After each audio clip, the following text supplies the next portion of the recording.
there's tenancy arbitrary, right? The Tenancy tribunal. Tenancy tribunal, whereby they can sit, whereby the tenant can actually tender this case and all of that. Very well. Is that what you're saying Yeah, right very now? well, very well. Okay. So I would just also want to know, what's their time, that period? Is it a period of 6 months, or a year, or just 4 months? So because if you just say time, now can say, okay, well, let's look 2 weeks. So yeah, even saying 2 weeks. 24 hours. So giving quick notice or eviction notice, you don't want to leave. What should the landlord do?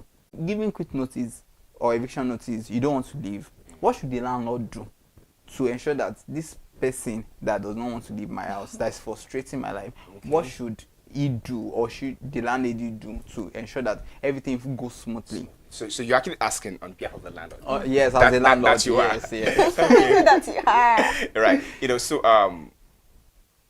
one thing I must state categorically is this: that if you are a landlord, you need to understand that while you have the power to put a tenant in your house, you may not have all the power to throw that tenant out, as you may think.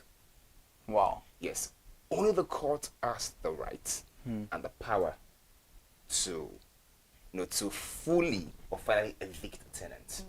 Actually, so I feel it's important that for everyone to actually have that at the back of their mind. Now, to your question, what are the due process? What should you do? Now, the first thing you have to do is to issue proper notice. This is very important. Now, you don't backdate your notice to quit. It's only going to allow your tenant to spend more time in your house. Wow. So if the law, if your tenant is a yearly tenant, issue your clear 6 month notice to quit. Issue your clear 6 month notice to quit. At the expiration of the notice to quit, when you go ahead and serve a 7 days owner's intention to apply to court to recover possession, it's called 7 days notice. Okay. And afterwards, you now go to court to fight for possession. Wow. It's a process, really. And after you've gone to court to fight for possession, you get a judgment. Now, after you've gotten a judgment, you say, hey, I don't have a judgment now. You now start going, go and start packing, your tenants load out. Don't do that.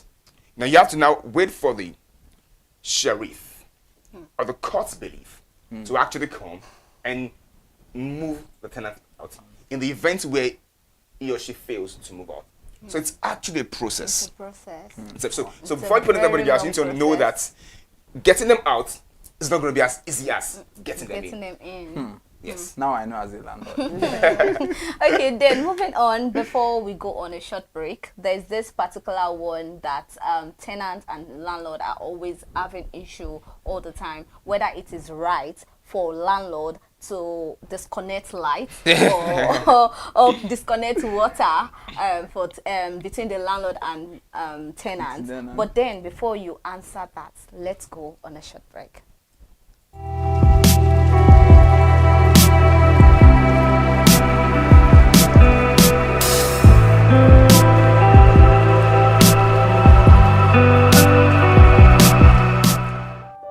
Hey there, do you know in the world today, everyone is a consumer, and as consumers, we all have the right to be heard. In Nigeria today, as a consumer, you have all right to product information, right to fair pricing, right to return goods, right to product labeling, right to fair dealings, and a lot more. Well then, have you heard about the new media channel? ConsumerHallaTV. ConsumerHallaTV. ConsumerHallaTV. At ConsumerHallaTV, our goal is to inform and educate consumers in Nigeria with insightful news alongside development within the fast-paced world of consumers through well-researched, specialized, and analytical content. Our vision at ConsumerHallaTV is to create an engaging platform that provides right connections for meaningful brands in Nigeria, thus creating a more caring world for consumers where business thrive. And guess what? Our ConsumerHalla brand is the first consumer complaint resolution portal in Nigeria, powered by a 72-hour feedback mechanism. We offer consumer advocacy, informative talk shows, branding promotions, advertising, and lots more.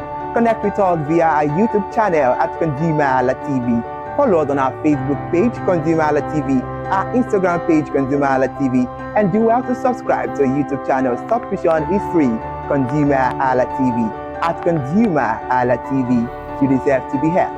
At ConsumerHallaTV, you deserve to be heard.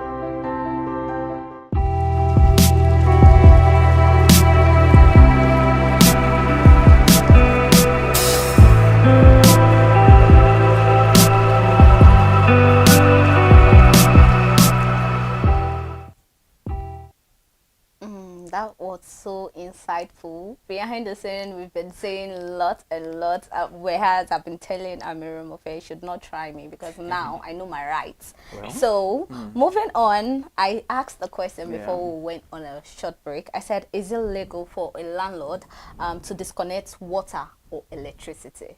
Yes, or sometimes, let me add to that, it's not just water and electricity. They just make life. Even the roof. Yes, even the roof. Because I saw a video, let me just ship you this in. I think it's similar. Okay. Somebody rented, it's not an apartment now, a shop where she, does her regular thing. So she was, I can't remember what caused the altercation between both of them. Then she was leaving. I think this might just be a second question to that. Then she decides to remove everything. It could even happen in some apartments. Now that is disconnected the water or whatever, then you as a tenant not be okay. Now it's two people fighting. Let me also, anything I bought with my money in the house, I can decide to disconnect. You understand? Maybe it's anything you just. So in that situation now, is it right for a landlord to do that? And is it also right for a tenant to do the same thing? Okay. Yeah, so 2 questions actually. Yeah, so a landlord is not allowed to cut water supply, or cut electricity, or remove the roof, or remove the window as a means to foster the tenant. That is harassment. Okay. That is also resorting to self-help. It is a criminal offense, and landlord can actually be sued for damages for doing that. Wow.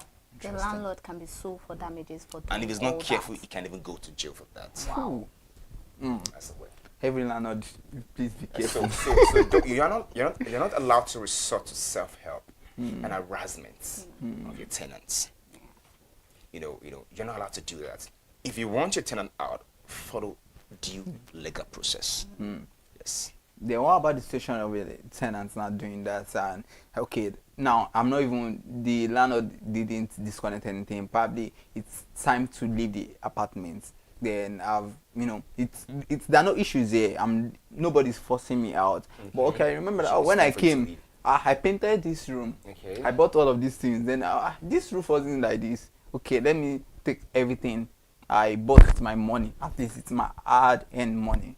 Okay. So, and I'm taking it away. So, what I've done, is it criminal? So I want to get the question very clearly. Yeah. So before. Okay, when you got to the apartment, you made some. Did you do some renovations that you bought? Yes, you did some renovations. Yes. Like for instance, a friend of mine, when he moved into an apartment, then they weren't burglary there. Okay, so he bought that with it. Yes, all those things. Even the bedroom, there were some renovations he did there. Okay. So although he didn't remove anything, as a nice guy anyway. But I just want to know, some people might believe that yes, I'm leaving the house. I spent money on it. Then the new house I'm going, would I have to go and spend? So is it criminal for me to remove all those things that I bought with my money? With your money. Yes. Well, it all depends on quite a number of things. Okay. And the first thing is this: what is the agreement between you and the landlord? Oh. It does not make sense for you to just go to somebody else's house and you are repairing the house and you're doing structural repairs. It doesn't really make sense. Now people do that, and whatever amount they spend, they actually use that as rent. Okay. Now in the event where you've done that and used the money as rent, and you're not going, that's the that thing. That's stealing. Oh. That's stealing actually. And you should be arrested for stealing. Anything that does that should be arrested for stealing. But I don't think in Nigeria here it is possible whereby they tell you, oh, you pay for it, maybe you won't pay rent this month. I don't think it's the money is spent and Yeah, it does happen. We're still talking about the agreement. What if we had the agreement that when you are, because sometimes the only issue might then be like, okay, we've agreed, spend your money, when you are leaving, you can take anything. Then the landlord feel like, no, I've changed my mind. Then there's no legal Written agreement. any written agreement to back it up. So what happens in such situation? The position of the law is that before you do any renovation on anybody's property, there should actually be an agreement. Wow. So any renovation you do where there's no written agreement, it's to your detriment. Wow. Interesting. Yes. So behind the scene, we talked about whereby sometimes when we have stubborn tenants, I know where you've talked about, okay, it has to be by process. There are a lot of process that goes by here. You said 6-month notice, then another 7 days. All of that. then the sheriff waits for the sheriff. So now I want to ask, what is the legal process for removing a difficult tenant? Okay, after all this yes, process. now they've asked you to leave. Yes. Yes, I know. They've asked you to leave. They've gone to court and all of even the court. They've come to say, okay, please, we are begging you now, leave. But like, no, I'm not leaving. My destiny is just to stay. So in such situation, what will happen at the end of the day? Okay, well, first of all, a tenant's destiny cannot be in the landlord's house forever. Exactly.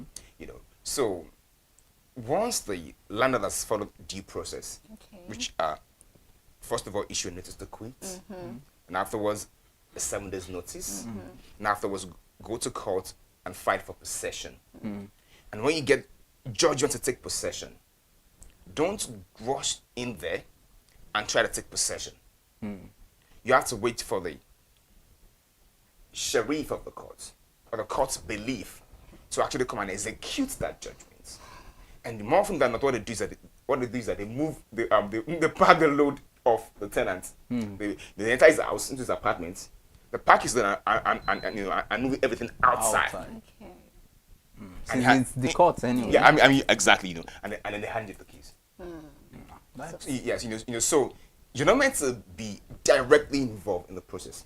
What you have to do is to set the machinery of the law in motion. That's your job as a landlord, and that's the reason why you have to be careful for putting anybody in your house. And that's also where tenancy agreement actually comes to play. So the tenancy agreement allows you to be able to regulate, the rules that you actually want to play by. But it is either a tenancy relationship. Is that a tenancy relationship is subject to the law or a tenancy agreement? So if you have a tenancy agreement in place, your tenancy relationship with your tenant is going to be subject purely to the law of that particular state. But when you have a tenancy agreement in play, you can always, circumvent some things. Right? You can say, for me, I'm going to be able to issue you the 6-month notice to quit, but I can give it 2 months notice to quit. Based on deal. Yeah, based on the agreement. You can say, okay, once your rent expires and a day after you do not pay, you're no longer my tenant. Right? You can have all of that in your tenancy agreement. So, but then if your tenancy agreement is, you don't even have a tenancy agreement, right? The law will actually take its full course. Yes. Interesting. And even with a tenancy agreement, you're still not allowed to personally eject the tenant. You can't just break in and say, it's my house, and just break in and start because isn't that in carrying movies the a TV, lot? moving it It's down. even common in movies. They just do that. The landlord comes in and brings It some only happens, thugs. happens in movies. In real life, Their procedures. they can. It's your house, but you can sleep. You can sleep in cell. Even it's your house. I had one case where the landlord actually slapped the tenant. Wow. Yeah, and then that's the lawyer. Unluckily for the landlord. Wow. So I believe I didn't tell the middle part of the story. Picked the man up by the police. That's an assault. Picked him up, locked him up. And he was about to start a criminal process against him. Yeah. I had to be the one to go and say, my colleague, please, just give me this one. I had to ask the landlord to actually apologize to the tenant. You shouldn't do that. Yeah, you might be quite young, you might be quite elderly, but you don't assault your tenant because you are landlord, you're up there, and your tenant's actually low down here. As a way So it's actually more about mutual respect. Tenants should actually respect the landlord, and the landlord should also in return respect the tenant as well. So it's not easy to be a landlord. It's not so easy to be a tenant. So that's just it. Okay, so how can landlord protect themselves from non-paying tenants? Another issue. Because there are some people pay for electricity, they will not pay. They won't pay. Pay for house maintenance. There's nothing they want to pay, but they want to enjoy All the amenities. all the amenities, and they are not paying for any utility. They just want to keep enjoying. So like, how would a landlord like me just protect myself against not paying? Tenants, okay. It is important for the landlord to do due diligence before accepting a tenant. You want to be sure that the person you're bringing on as tenant has the capacity to continue paying for your rent. You want to be sure of the character of the person. Yes. You want to know a lot. You want to gather as much information as you can gather about the person. I think that's the first issue of a landlord. Just that he has brought money. I take him in. The money he came to pay you might actually be, maybe just blue, like they say, and it was just one hit wonder. Maybe just made one miraculous 10M, and he has no sustainable means of income. And he has paid for your rent now. It's an issue to get him, because it's not really. That was just a one hit wonder. So you need to be sure that the person you're bringing in as a tenant has the capacity to retain that tenancy rather over the long haul. It's exactly that. And that means you have to do your background check. You have to ask the person. You have to ask the person to pay security deposits. Right. You have to. There are many ways you can actually cushion against the effect of non-paying tenants, and also you can also your tenancy agreement can also categorically state that upon your inability to pay, there are ways you can actually re-engineer your tenancy agreement, between the both of you, between the both of the tenants and the landlord, such that in the event where the tenant is actually unable to pay any longer, evicting him or her will not really be an issue. But where there's no tenancy agreement, and where you did not do your background check and just brought anybody into your house, evicting such tenants might actually be a bit of a problem. So if I should get you right, maybe for instance, this tenant is very capable. This tenant pays his money, doesn't owe the landlord. Beautiful. Then life happens. He was unable to continue with the payment. How will the landlord deal with this? And then they don't have tenancy agreements. Beautiful.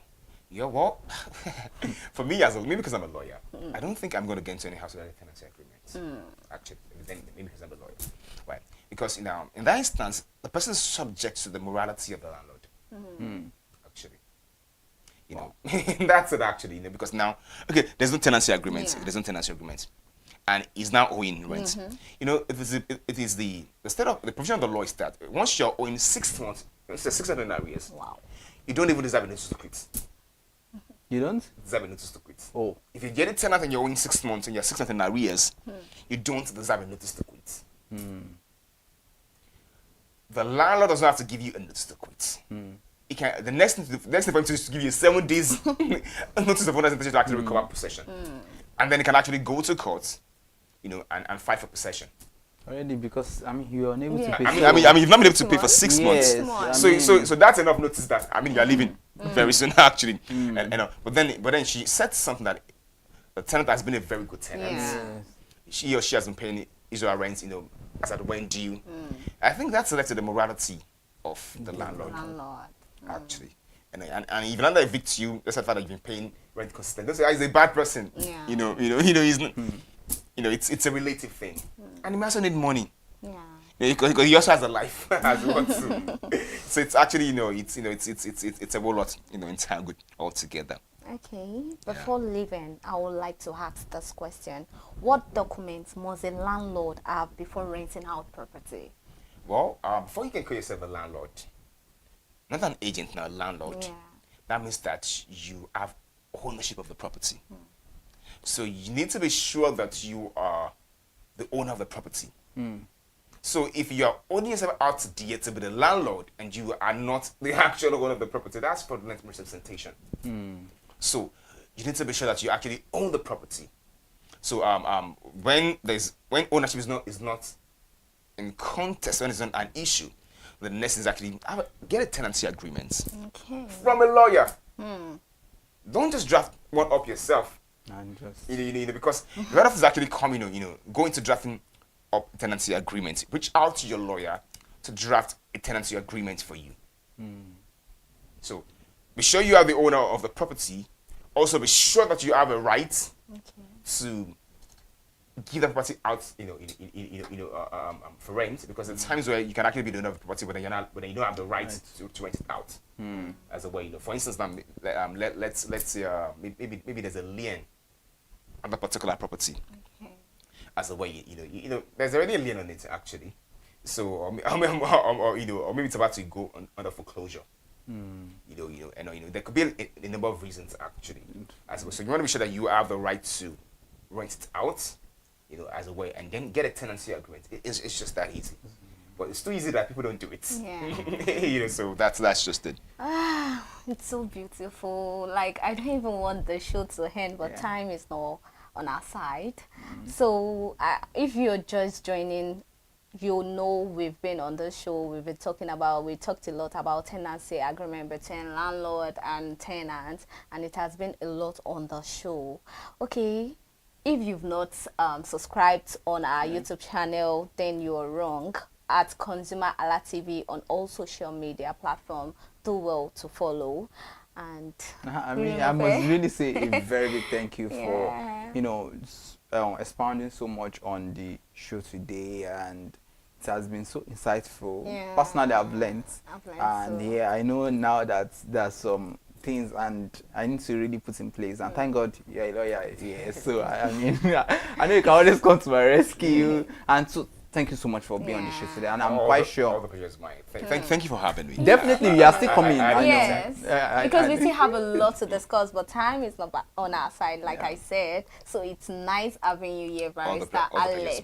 Okay. A big name. Yes, it is. All right, so I mean, if you just joined or you've joined on the show, I'm quite sure you've learned one or two things, and please do well to, away from the laughter, away from there are many serious issues in courts, many cases about related to tenancy laws and all of that, properties and all that. So please do well to do everything possible to ensure that you have a smooth relationship between landlords and tenants. So that's just my own parting shot for you this afternoon, just to that. In case you join in late on Friday, you can also rewatch this program. And in case you are not, you don't have the calm, you don't want to wait till Friday, you can also, you are free to go back to it to rewatch the program. Till I grace your screen again, I am Elizabeth Avefe.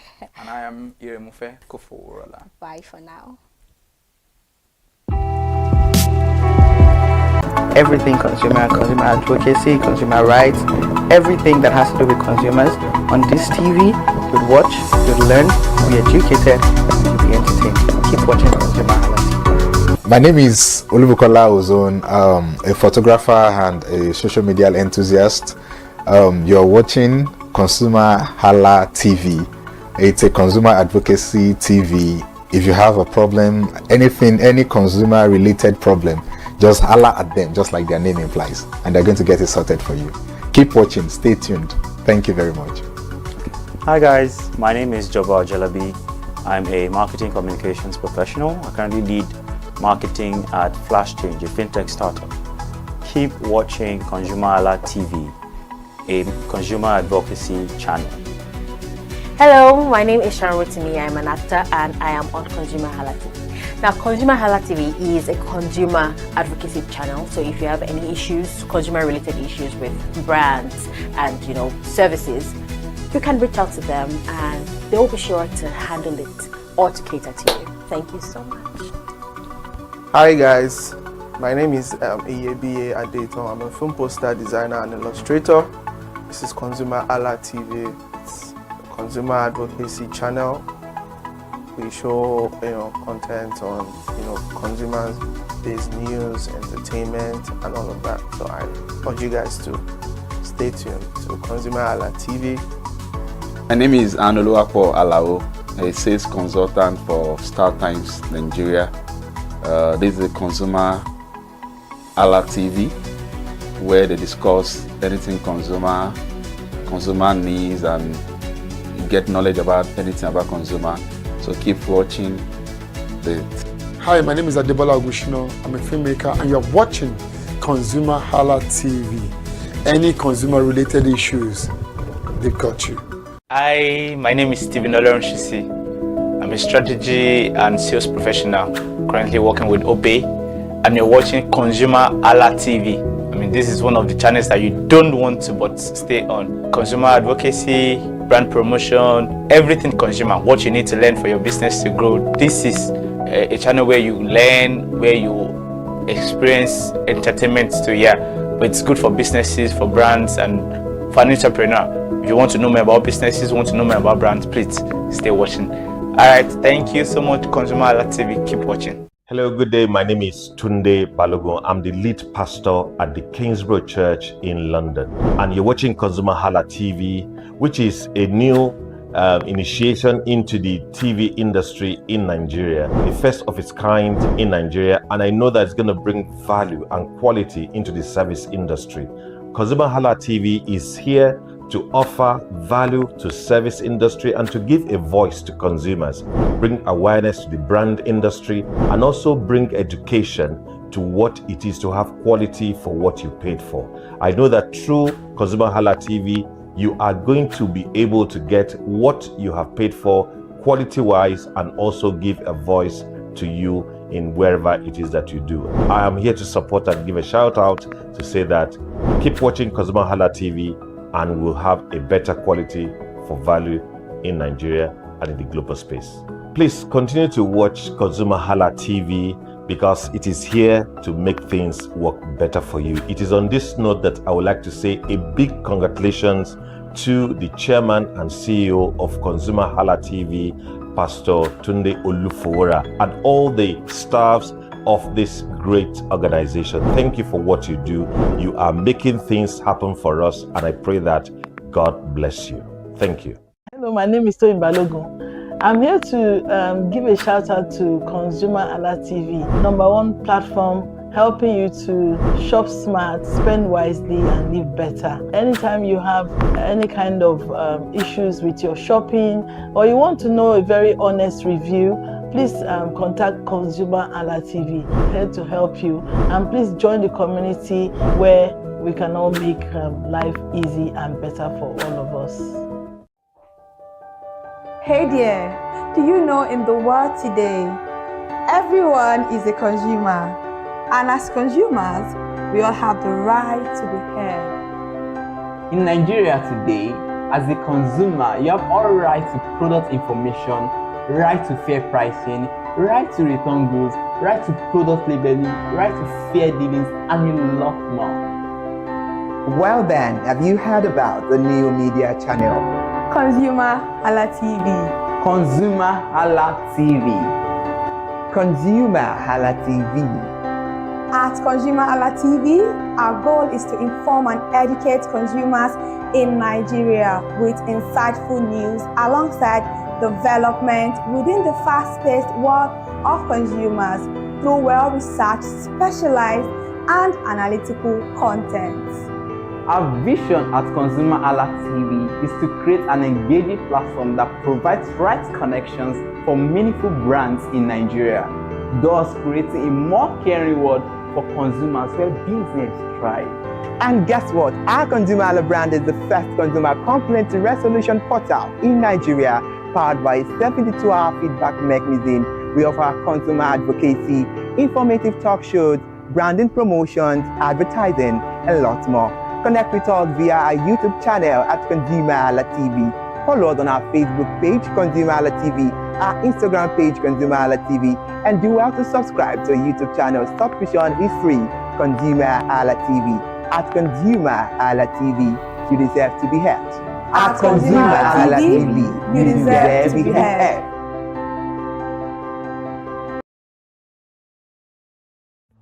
My name is Tunde Olufowora.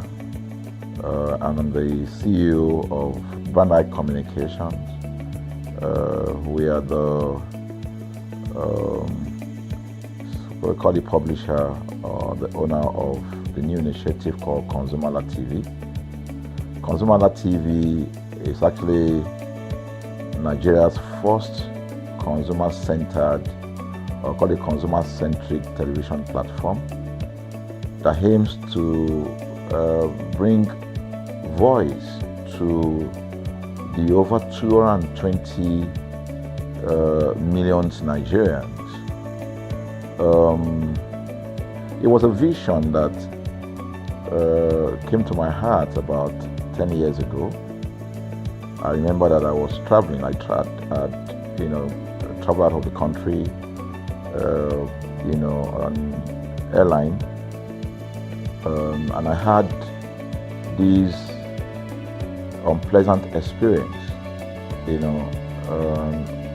was a trip to an African country from Nigeria, and I actually went with a local flight from Nigeria. I wouldn't want to mention the name of the airline, and then it was to South Africa, and we landed in South Africa, and let me just paraphrase it. When I was coming back, I had some money, some dollars, and that someone had given to me to hand over to another person in Nigeria. So I wanted to help out. I didn't want to carry the cash on myself. So for whatever reason, I opted to. I had a small case, and I felt that it was safer for me to put the money in my luggage. So I put it in a safe place in my luggage, got everything intact, and I checked in my luggage. My arrival in Nigeria, I was standing and was waiting about the carousel just so that I could pick up my luggage, and then I was there for 1 hour and waiting for my luggage. I didn't know that my luggage already arrived, and it was one of the luggage that was moving around on the carousel. So after about 1 hour wait, I looked to my left and my right. Almost everybody had gone. I think there were just about 2 or 3 left. So I beckoned on the woman that was on my side, and I noticed she was really in tears. Madam, what happened? She said, her bag has just been torn and a lot of things stolen. So I said, well, I've also been waiting for my own. She said, you better go and check those luggages there. Maybe yours is one of them. And lo and behold, I went around there. Mine was one of them. By the time I got it, everything inside my luggage was gone. All the valuable things there were gone. To cut the long story short, we felt there was need for us to report the case, at least to the airline. It was in the night, about 8 o'clock or 9 o'clock. We went in to go and see the officer that was in charge. As soon as we got in there, the officer said, "Oh, so sorry, but you will have to go to our head office in somewhere in Victoria Island, to lodge a complaint." Okay. So the next day we went to the Victoria Island and we lodged a complaint, and that was it. And since that day, I'm talking a story of over 10 years ago, I didn't get a call, not even a call from that airline to talk to me about what happened to my luggage. Now, about a month after that trip, I had another opportunity to travel out of the country. This time around it was to US, and it was an official assignment. And I flew on, I will mention the airline this time around. I flew on a BA. I really didn't like BA. I usually go with Virgin Atlantic and things like that. But my protocol officer convinced me and said, "Okay, you will love BA. Why don't you go on BA?" Anyway, so I went on BA to US. And of course, when I returned from US to Nigeria, we had to do, of course, there'll be like a connecting flight, from Heathrow. So we got into London Heathrow, and then because it was through Heathrow that we went, and then so they changed since it was BA, they changed the aircraft this time around to a bigger one. I mean, clearly because there were more Nigerians, more people that were planning to come to Nigeria, and then we boarded. Not quite 10 minutes into the flight, in the air, the aircraft started malfunctioning.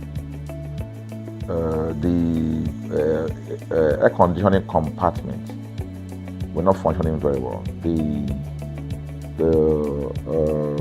I was on what you call business economy. You know, the whole of that business economy all the way to economy side, the ACs were not working well. It was hot, and then I was watching, and then from that moment till we got to Nigeria. From that moment till we got to, I'm just trying to paraphrase. From that moment till we got to Nigeria, I could remember very well how many times the pilot, broke into conversation and had to apologize and say, "We're really very sorry about this." He was giving us almost every 30 minutes. There's always a kind of update. So sorry, this is what we're doing now, this is what we're doing.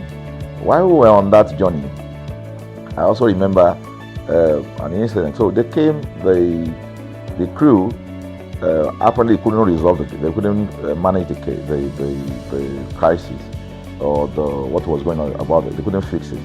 So they come up and said, "We're so sorry, but for all the inconvenience, we're declaring, free lunch, free whatever it is you want, you can get." So trust Nigerians, you need to hear how everybody was jubilating, But something struck me. The experience I had just about a month before, and this experience, somehow I started comparing them. I was trying to see how this matter will be managed. Again, to cut the story short, we landed in Nigeria on a BA.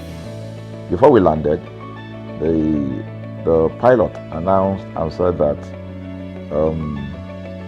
for the inconvenience, they will be giving a voucher of £50 to everyone that flew on that aircraft. I thought it was a joke. I mean, it was my first time with BA, but for what I knew or know of the British man would never even play with his 1 penny, talking of £1. So I felt that must be a joke of the year. So we left. I got back to my office. I think it was just about a week after. Our guys in our mail room came up and said, "Oh, you have a parcel." So I said, "Parcel? Yeah." So they bought this parcel, wrapped. I opened it, and boom, I bought the document out. It was the £50 voucher from BA. So what's the tenor of this story? An experience with one airline was terrible, no apology. An experience with another one, even though it was a bad experience, but it was very well managed. So managed that even if we have suffered anything in that aircraft, you probably, for the sake of how they manage it, will have forgiven them. So that was how this journey started. So I started thinking, my mind, this is what we go through in this country. But are we different from other nations? So God put in my heart the idea of ConsumerHalla. That's why the Halla came with consumer. And we started that journey about 10 years ago. We started by creating a platform called ConsumerHalla, where consumers, so I discovered that Nigerian consumers don't have a voice. So things happen, and that's it. We live with everything. So we've started the journey from creating the platform. We have an app, we even have a magazine, and we thought we could move it from that to the next stage, which is the television. So the TV today, has come. So I would say precept by precept, line upon line, we have been able to build on our aspiration to finally bring to birth this unique and exciting platform, So it's a digital telecast, and our goal is to further connect consumers in Nigeria to brands with insightful news, development within the fast-paced world of consumers. The world of consumers is growing at a very fast pace, So we want to inform Nigerians. We want to get them educated about their rights, So our role is that we're going to educate consumers in Nigeria, all right? So by bringing them specialized and what you call analytical, research-based content generation that will inform, educate, sensitize the audience, So that's ConsumerHalla TV. So I call it an offshoot of our ConsumerHalla brand. ConsumerHalla brand actually was the first we call it the first complaint or consumer complaint resolution portal. When we started it about 10 years ago, or about 7 years ago, it became the first complaint resolution portal. We created it so that Nigerians can actually lodge complaint on that portal. We spent a lot of resources to build a very robust platform where today, if you have any complaint, about any brand, any leading brands in Nigeria, and you go on that platform, you can actually click, just a click, you can find the brand, you can actually lodge your complaint, and once you submit it, that complaint will be routed to that organization, and within 72 hours, we will obtain feedback for you. We build it in such a way that we have connection to almost all the organizations, and it's been working. We've resolved several complaints for people without having to charge them any penny, because the idea is not to charge. So what we have done with ConsumerHalla TV is to take it to the next level. So we hope to change the narrative. We want to give the right direction. Nigeria has the largest consumer market in the world, with a population of over 220 million people. Why should we be the one that is suffering the most? Everywhere you turn to, it's as though Nigerian consumers don't have a voice. You're traveling, you buy a ticket.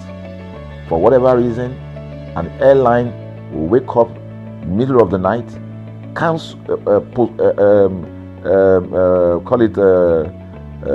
delay the flight for whatever reason, and then you'll be waiting at the airport for hours. You'll be there for 2 hours, 3 hours, no any explanation. Then while you're there, they can even wake up and say, oh, flight has been cancelled. So everybody carry their luggage and go home. Nothing happened. Of course, things are changing. We must commend government because government is beginning to wake up, but there's still a lot to be done. And we believe that we can help to make, bring about those right changes. So we offer deliberately, part of what we do is that we also offer advocacy, all right? We're not just an advocacy organization, but we offer advocacy. We have a legal team, we have lawyers that are registered on our platform, all right, that can also take up cases, okay? So, and we've taken up many cases like that, and won those cases. So, ConsumerHalla is a platform to help consumers we're not fighting brands, but rather we say we're bringing about an amicable, resolution of conflict, such that it will be beneficial to the consumers and also be beneficial to the brand. I remember the word of Jeff Bezos. Bezos is the founder of Amazon. He said that the most important single thing, all right, for an organization is to focus obsessively, use the word obsessively, on the on the customer. We often say that customers is a king. They should sit at the top of the ladder. In our environment, customers are the ladder. A brand wakes up today, decide what product to produce. They wake up today, decide how much the consumer. I know that the consumers themselves needs to be educated. So our role, our vision also. Our vision also is to ensure that we educate consumers. We bring awareness. A lot of Nigerian consumers don't even know about their rights. You buy a product from a supermarket. I've had this experience. You buy a product from a supermarket, all right? For whatever reason, you take that product back to your house, and maybe something went wrong somewhere. By the time you take that product back to the shop where you bought it from, and you say, "Oga, this thing," you know what's going to tell you? "Oga, na me make am. Na me make am, that's why I buy am." Meaning that there's nothing I can do to the product. So you lose the product, then you lose your money, because the money is not refunded. The product you can't use. Only in Nigeria. Only in Nigeria. Let me give you another experience I had. In the course of this, because I did a lot of, I went around, you know, in doing this. I was in US, I was in UK, I was in South Africa, I was in Germany, just because of this, to just study the environment. You know, I was in a friend's house in UK, in London, you know, and then what happened? We were going to go out, and he was going to dress up. So he said, "Oh," to me, I was seated in his sitting room. So he said, "Oh, wait a minute, I picked up an iron, that's the pressing iron, 2 days ago or so from a store. You know, oh, let me try this. Let me just stand, use that to iron my shirt, and we can go out." So I was seated. The TV was on. I was watching. While I watched him, he brought out the pressing board, you know, spread it out, brought the iron out in my presence, plugged in the iron, and then as soon as he switched on the power button, we just had a spark. Boom! The guy was raged. Then he goes, "What? What just happened?" So he said, No, these guys are in trouble. They're in soup. I was thinking, what are you going to do? You know, I was trying to compare that experience to what would have happened in Nigeria. In my presence there, he opened the pack. There was a card inside it. Inside that card was a call, number to call. And they called the shop or wherever he got the thing from. I was hearing the conversation that was going on. And all he said to them on the phone was, "Look, you know, by the time he even called, you know, clearly because they already, through the call, they could trace where he was calling from and who was calling. He said, "Yeah, I picked up this number, I picked up this iron yesterday, and guess what? I just plugged it to power, and then this thing just, you know, didn't work." At the other hand, I could hear the voice, "Oh, we're so sorry. We're sorry about that." And they said, "This is your address, yeah. Don't worry, we'll get you a replacement." All right. So my friend ended the call and dropped the. So I said, "So what's going to happen?" He said, "Don't worry yourself now. Shebi, we're here. They will bring a replacement." I said, "They will bring a replacement." He said, "Yes." I said, "They won't even try to check whether it was your fault, because it could have been your fault. Maybe you didn't do something well about the first." "No, it can't be his fault. Shebi, it's a brand new item that he bought." While we were still talking, in fact, I'm not even sure it was up to 30 minutes or so, we had a knock on the door. He himself said he must be the dispatch person. By the time he opened the door, it was a dispatch man that was on the other side. And then the dispatch man was at the door. Just watch this. Was at the door. I was seated in the sitting room. The guy was at the door to meet with the dispatch guy. The dispatch man that brought the replacement iron, you know, I heard him say, "We're so sorry." So I was so shocked. I mean, a dispatch man.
Good afternoon, Nigeria. Thank you so much for joining us on Consumer Analytics. Apologies that we are just starting this program this time.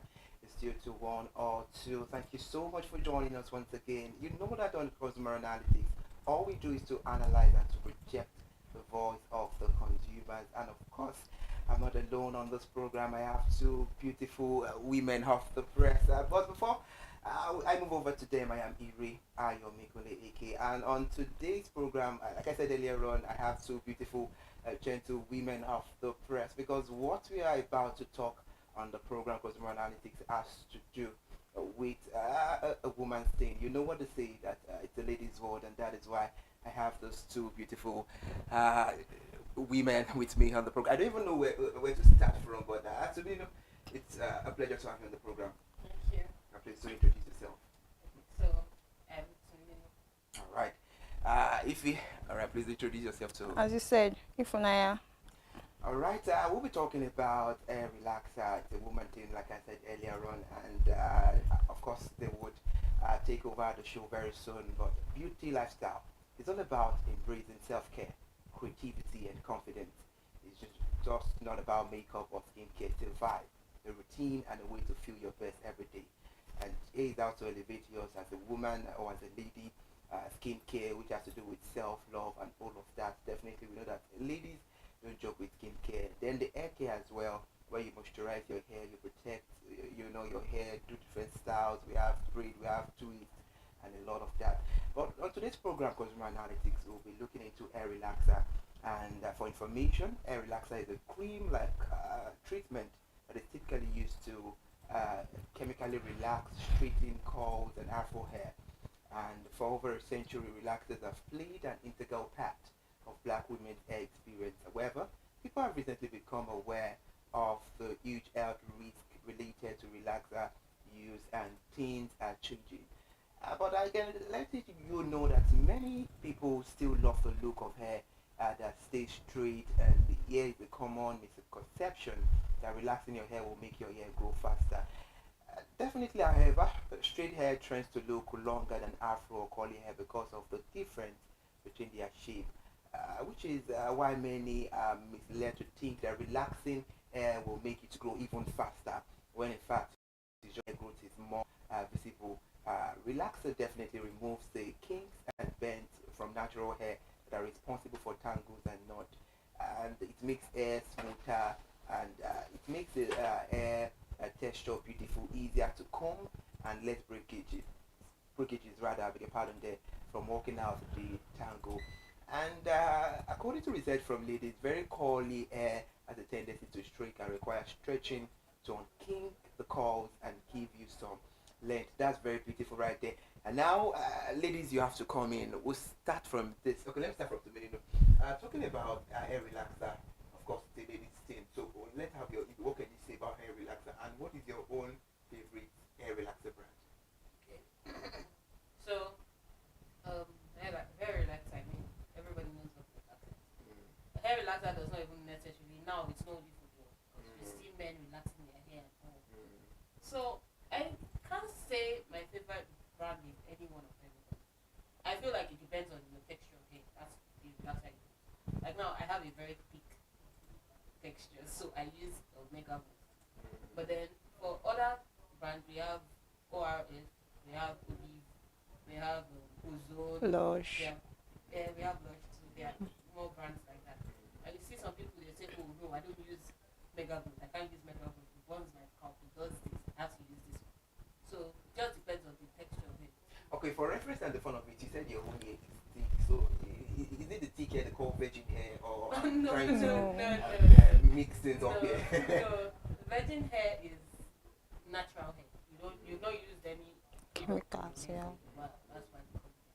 Well, please, ladies, you can prove me wrong. I get to see some people whereby they apply relaxer and they go through some process of making their relaxed hair to virgin hair. I think I have once heard from a lady that you can make your hair virgin hair anytime you're ready. Yeah, to they do call it big chop. Okay.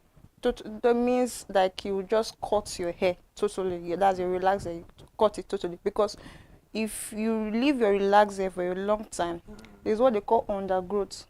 So those undergrowth is the natural hair.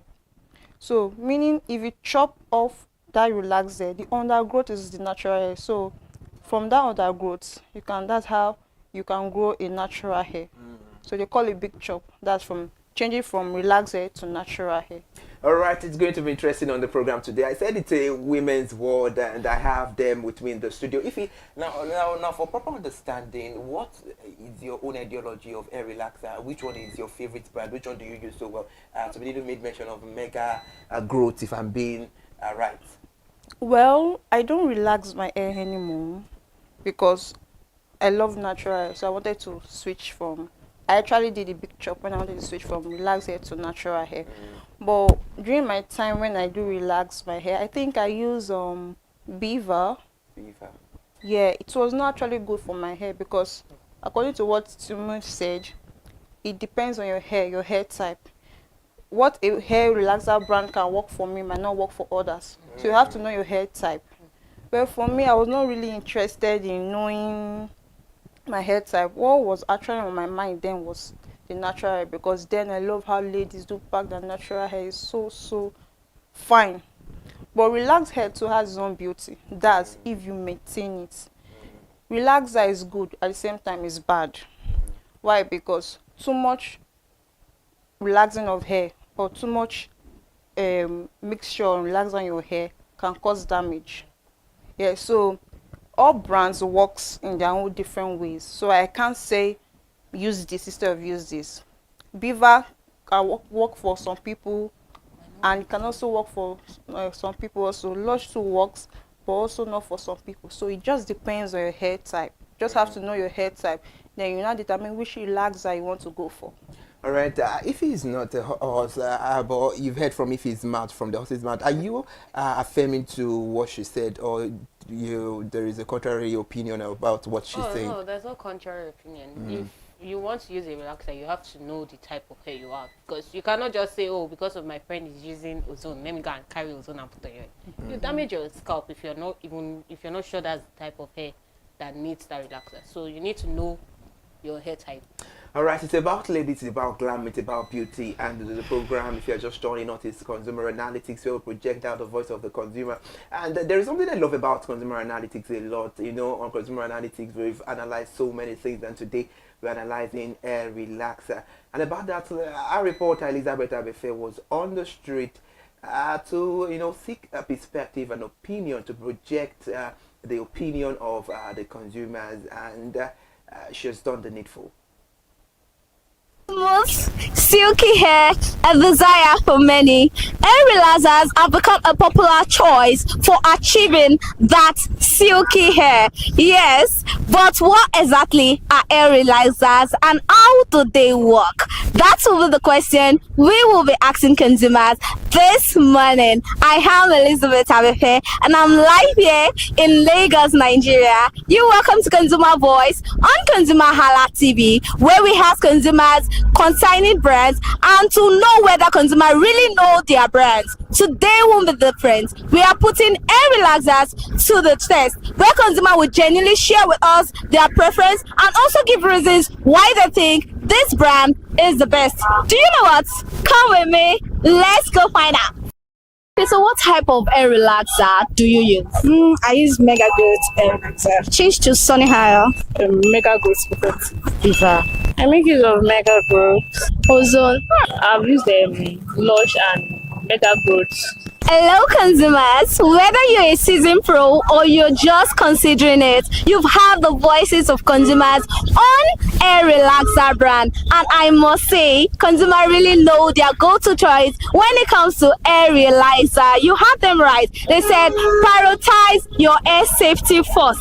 Your hair should come first. Take care of your hair because it is necessary. And on today's edition, Mega Growth brand won the heart of the consumers. Comment under the comment section whether consumers have really said your mind, and that will be all on today's episode of Hair Relaxer on ConsumerHalla TV. Do not forget to like, subscribe, follow, share and follow, and I remain Elizabeth Abefe till I grace your screen again. Bye for now. was a very beautiful one right there. A great reporting you've done, and wow, it's interesting. For this edition of Air Relaxing or Air Relaxer, mega growth is stopping the chart. Ladies, I think we should have a conversation. Why do you think mega growth is stopping the chart? We have numerous of brands when it comes to Air Relaxer, or is it that you ladies just prefer mega growth to all other brands? Or what is the reason why most ladies are opting for mega growth?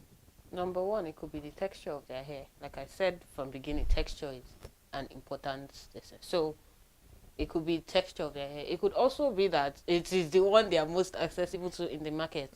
Because now it doesn't necessarily have to be the container. I mean, they sell the sachet one now, and it's not so expensive. So also could be their budget. So yeah, things like that can also play roles in kind of. Okay, I bet from Tominino, Funaya, let me have your own. Why do you think ladies, because you said mega growth as well, so why do you think you ladies, or is it that maybe you had an August meeting whereby the women, ladies in Nigeria or the whole world, made a meeting and you people said, let's always use the mega growth, or what is really happening? No, for me, I don't really know much about relaxer, but my sis is an hairdresser. So compared to other brands like Beaver and the rest, a mega growth, it has this, when applied on hair, it gives this relaxation. I don't know if you're trying to understand what I'm trying to say. Is not harsh on the hair. It's just silky, like it's so smooth on the hair. So I feel that's usually why most ladies prefer mega growth to other brands. All right, that's a very beautiful and interesting one. Now let's get to see the consumer's opinion. Let's see what we have. All right, let's go. Let's see what we have. Before we get to see what we have, I would like to ask you, Funaya, after relaxing your hair, like what hairdo do you think it suits to do pertaining you from your own perspective? Or like what hairdo will you go for after relaxing your hair? And after relaxing, shampoo, like you wash off the relaxer on your hair, because if the relaxer stays on your hair to damage your hair, so you use shampoo. That you go for your products. There are different types of shampoo and conditioners. Don't just go for your own products. So after putting the relaxer on your hair, you wash it off, then go with your shampoo and your conditioner. So that will remove any relaxer on the hair, then to give it that smooth shiny hair that you want. So what hairstyle will you do after do you think it's suitable after relaxing? Packing gel. Packing gel. Okay, Yeah. then all right, interesting. But it's what I'm seeing on you, Ify, is the direct opposite of that was there when I do relax my hair, but now my hair is natural. So natural. Clock it. Clock it. All right, then let's get to see what we have. Okay, we're starting from Fumilola. Fumilola says she's using Mega Growth, and she said for my hair relaxer, I use Mega Growth hair relaxer because it makes my hair looks longer and grow. I take care of my hair after relaxing by washing, using cream. I use cream on it to give it a silky look. My hair stylist introduced it to me, especially the pink one. And after relaxing my hair too, the hairstyle I'm always doing is packing gel.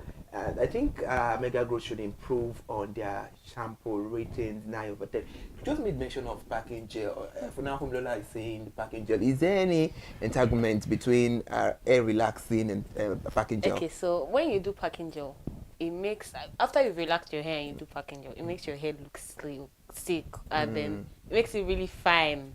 I mean, that's why people go for packing gel after they relax their hair. But I don't think that's me. I leave my natural hair down for like as long as I can take it. Okay. Then I do something else with it. Alright, interesting.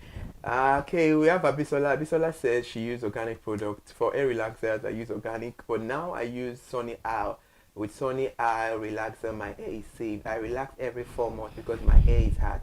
And after relaxing, I give my hair 1 month breathing space before I have my hairdo. The price is on the hard side.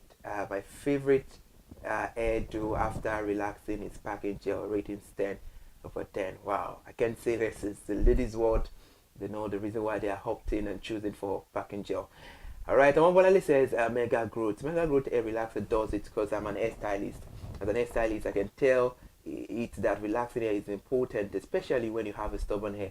After relaxing, I use shampoo and conditioner, hair, placenta, and before making the hair, I wash again.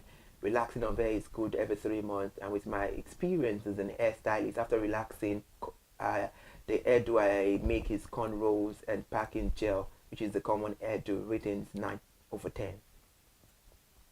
A great one there from Mobalali. Now we have Miracle. Miracle says, Beva. Beva is my hair relaxer brand. After relaxing, I give my hair a week before making another hairdo because it's good. My favorite style after relaxing is Ghana weaving. Wow, interesting. Ratings, Beva 9/10. All right, okay, it's like we are having two Miracle in the house, and another Miracle says, Mega Growth does it for me. I relax my hair because of my hair caught rather when I cut it.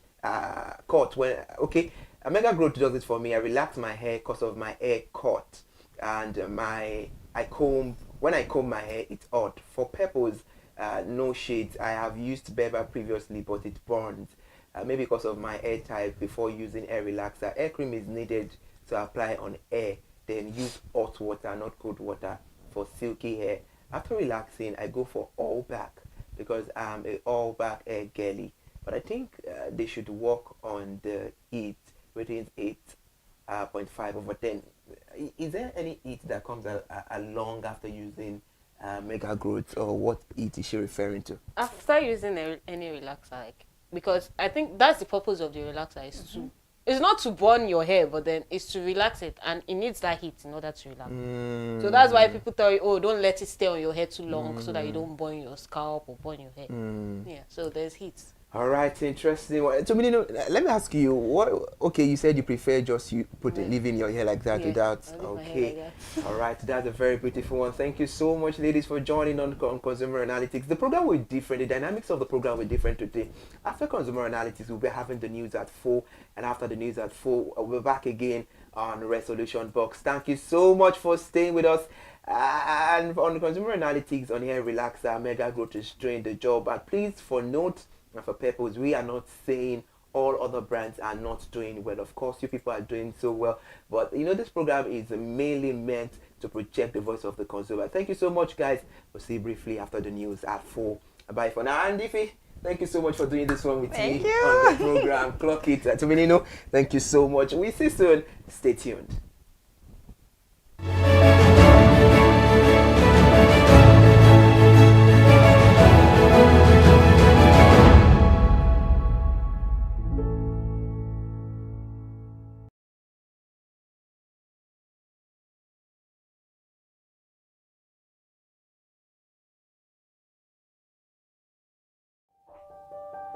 Hey there, do you know in the world today, everyone is a consumer, and as consumers, we all have the right to be heard. In Nigeria today, as a consumer, you have all right to product information, right to fair pricing, right to return goods, right to product labeling, right to fair dealings, and a lot more.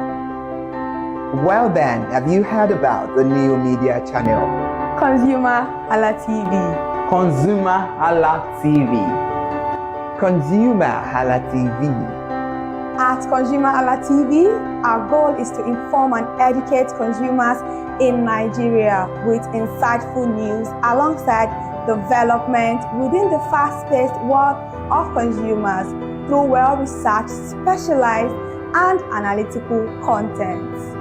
Our vision at ConsumerHallaTV is to create an engaging platform that provides right connections for meaningful brands in Nigeria, thus creating a more caring world for consumers where business thrives. And guess what? Our ConsumerHalla brand is the first consumer complaint resolution portal in Nigeria, powered by a 72-hour feedback mechanism. We offer consumer advocacy, informative talk shows, branding promotions, advertising, and lots more. Connect with us via our YouTube channel at ConsumerHallaTV. Follow us on our Facebook page, ConsumerHallaTV, our Instagram page, ConsumerHallaTV, and do well to subscribe to our YouTube channel. Subscription is free. ConsumerHallaTV. At ConsumerHallaTV, you deserve to be heard. At ConsumerHallaTV, you deserve to be heard.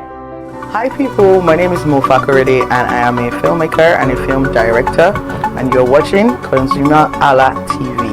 ConsumerHalla TV is everything consumer advocacy, consumer rights, everything that has to do with consumers. On this TV, you'll watch, you'll learn, you'll be educated, and you'll be entertained.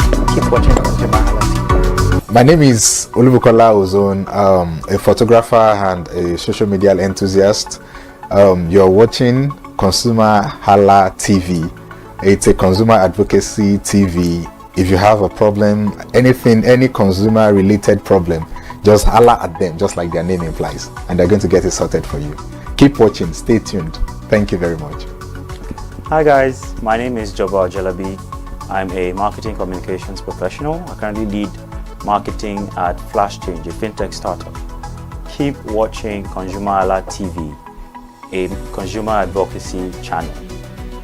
Hello, my name is Rotimi. I'm an actor and I am on ConsumerHalla TV. Now, ConsumerHalla TV is a consumer advocacy channel. So if you have any issues, consumer-related issues with brands and services, you can reach out to them and they'll be sure to handle it or to cater to you. Thank you so much. Hi guys, my name is Iyebiye Adeton. I'm a film poster designer and illustrator. This is ConsumerHalla TV. It's a consumer advocacy channel. We show content on consumers-based news, entertainment, and all of that. So I urge you guys to stay tuned to ConsumerHalla TV. My name is Anoluwapo Alao, a sales consultant for Star Times Nigeria. This is a ConsumerHalla TV, where they discuss anything consumer needs and get knowledge about anything about consumer. So keep watching it. Hi, my name is Adebola Ogushino. I'm a filmmaker and you're watching ConsumerHalla TV. Any consumer related issues, they've got you. Hi, my name is Stephen Olorunshisi. I'm a strategy and sales professional, currently working with Obey, and you're watching ConsumerHalla TV. I mean, this is one of the channels that you don't want to but stay on. Consumer advocacy, brand promotion, everything consumer, what you need to learn for your business to grow. This is a channel where you learn, where you experience entertainment too, but it's good for businesses, for brands, and for an entrepreneur. If you want to know more about businesses, want to know more about brands, please stay watching. Alright, thank you so much, ConsumerHalla TV. Keep watching. Hello, good day. My name is Tunde Balogun. I'm the lead pastor at the Kingsborough Church in London. And you're watching ConsumerHalla TV, which is a new initiation into the TV industry in Nigeria, the first of its kind in Nigeria. And I know that it's going to bring value and quality into the service industry. ConsumerHalla TV is here to offer value to service industry and to give a voice to consumers, bring awareness to the brand industry, and also bring education to what it is to have quality for what you paid for. I know that through ConsumerHalla TV, you are going to be able to get what you have paid for quality-wise and also give a voice to you in wherever it is that you do. I am here to support and give a shout out to say that keep watching ConsumerHalla TV and we'll have a better quality for value in Nigeria and in the global space. Please continue to watch ConsumerHalla TV because it is here to make things work better for you. It is on this note that I would like to say a big congratulations to the chairman and CEO of ConsumerHalla TV, Pastor Tunde Olufowora, and all the staffs of this great organization. Thank you for what you do. You are making things happen for us, and I pray that God bless you. Thank you. Hello, my name is Toyin Balogun. I'm here to give a shout out to ConsumerHalla TV, #1 platform helping you to shop smart, spend wisely, and live better. Anytime you have any kind of issues with your shopping or you want to know a very honest review, please contact ConsumerHalla TV, here to help you. And please join the community where we can all make life easy and better for all of us. Hello, my name is Toyin Balogun. I'm here to give a shout out to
Hello everyone, welcome and thank you so much for joining us. This is ConsumerHallaTV News at 4. I am Ire Ayomikule, AK.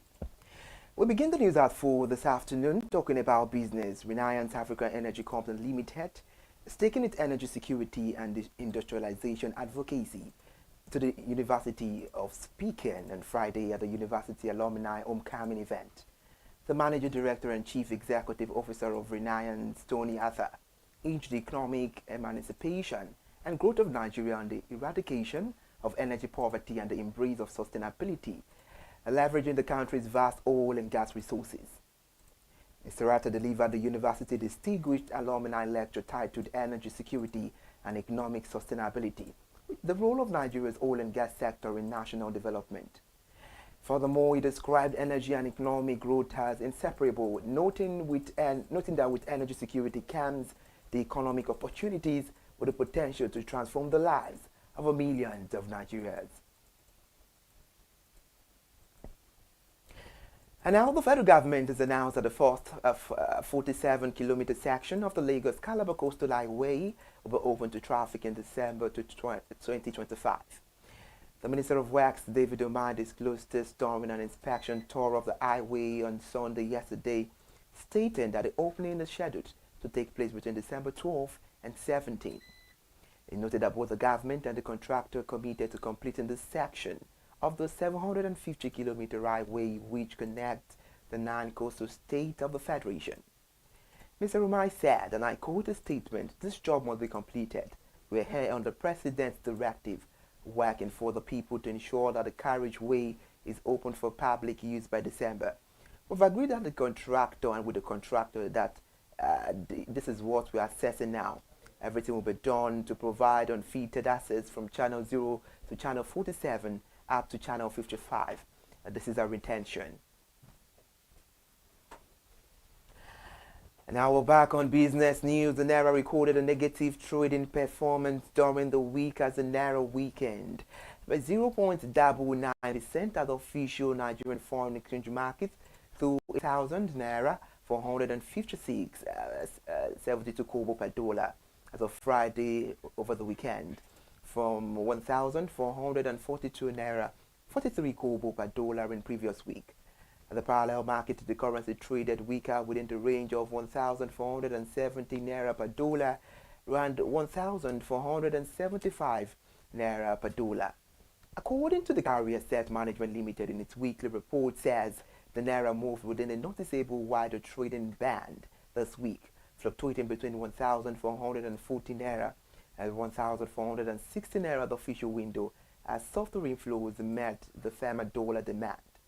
And by the closing of trading, the currency had weakened by 0.98% to close at 1,456 Naira 72 kobo per dollar. A similar movement was seen in the black market, where the Naira slipped marginally by 0.20% to 1,475 Naira per dollar.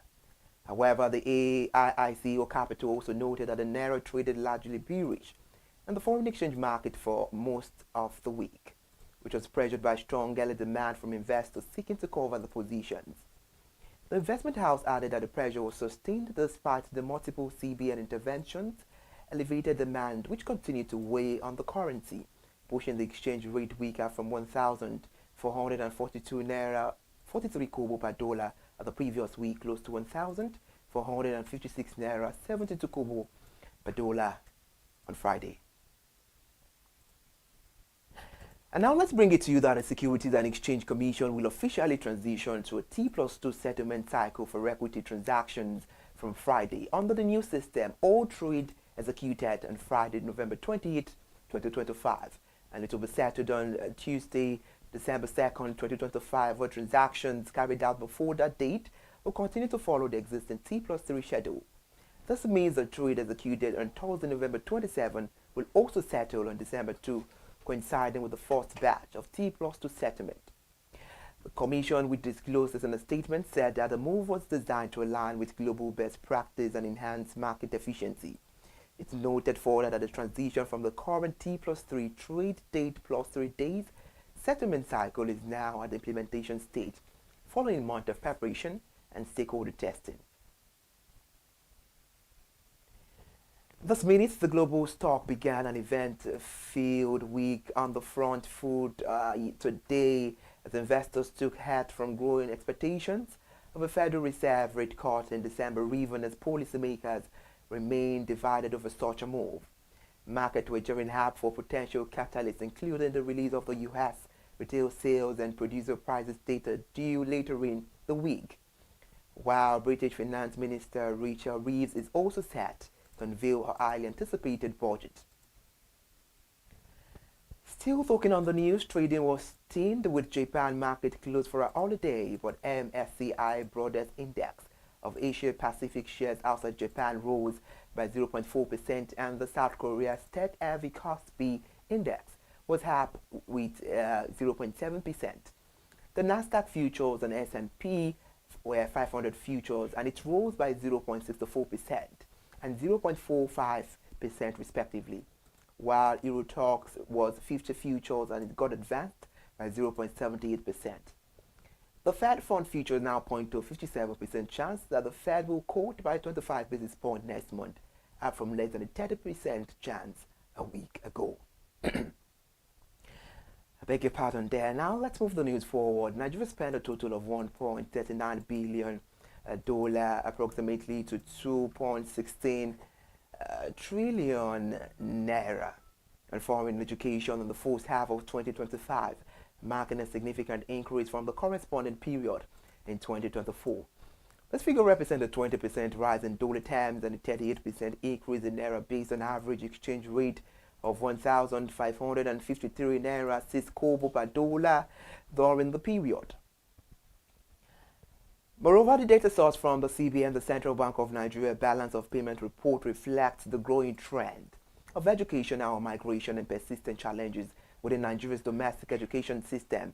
And notably, the CBN report shows zero income under education in the services trade balance, indicating that while Nigeria expends significant resources to educate its citizens abroad, it attracts virtually no foreign students to its own institutions. This $1.39 billion outflow marks the highest first-half foreign education expenditure since 2021 and comes even as the naira has undergone sharp depreciation following the CBN foreign exchange reforms of the mid-2023. Away from that, the chairman of the Independent Corrupt Practices and Other Related Offences Commission, ICPC, Chairman Musa Aliyu, says cybercrime, corruption and the leaked financial flows drain $80 billion from Africa annually. The chairman spoke this on Thursday last week while giving a keynote address at the Real News 13th Anniversary Lecture Series in Lagos State on Thursday, with the theme Cybersecurity, Leaked Financial Flows and Achieving Agenda 2063 in Africa. The ICPC chairman warned that Africa developmental aspirations, including the African Union Agenda 2063, will remain out of reach unless government urgently strengthen the cybersecurity, modernize regulations, and plug financial leakages. Mr. Aliyu said the African situation of classrooms without teachers, hospitals without equipment, and road left unbuilt happen because of the scourge of cybercrime, corruption, and leaked financial flows, which see over $80 billion siphoned out of Africa every year. And now the Nigeria's military regime has introduced new taxes on cigarettes, alcohol, and other imports to help fund the fight against jihadists on the territory authorities. This was told by the AFP on Friday over the weekend. The new taxes include a 7% levy on cigarettes, 12% on beer and other beverages, 10% on refrigerators, and up to 5% on motor vehicles. This was made known according to a list published by the Economy Ministry. The Sahel region country suffers regular attacks by fighters linked at the Al-Qaeda and Islamic State group in the west, plus Boko Haram and Islamic State in West African branch in the southeast. The junta struggled to curb the violence taking power under General Abdurrahman Tiani and a coup in July 2023. After taking over, it set up a defense fund which says is now worth $100 million and in October announced taxes on luxury goods. The defense fund president Brarek Kimus announced a new 1% tax on public-private sector workers' salaries while speaking recently on the national TV. She said the various new measures would raise the equivalent of $88 million.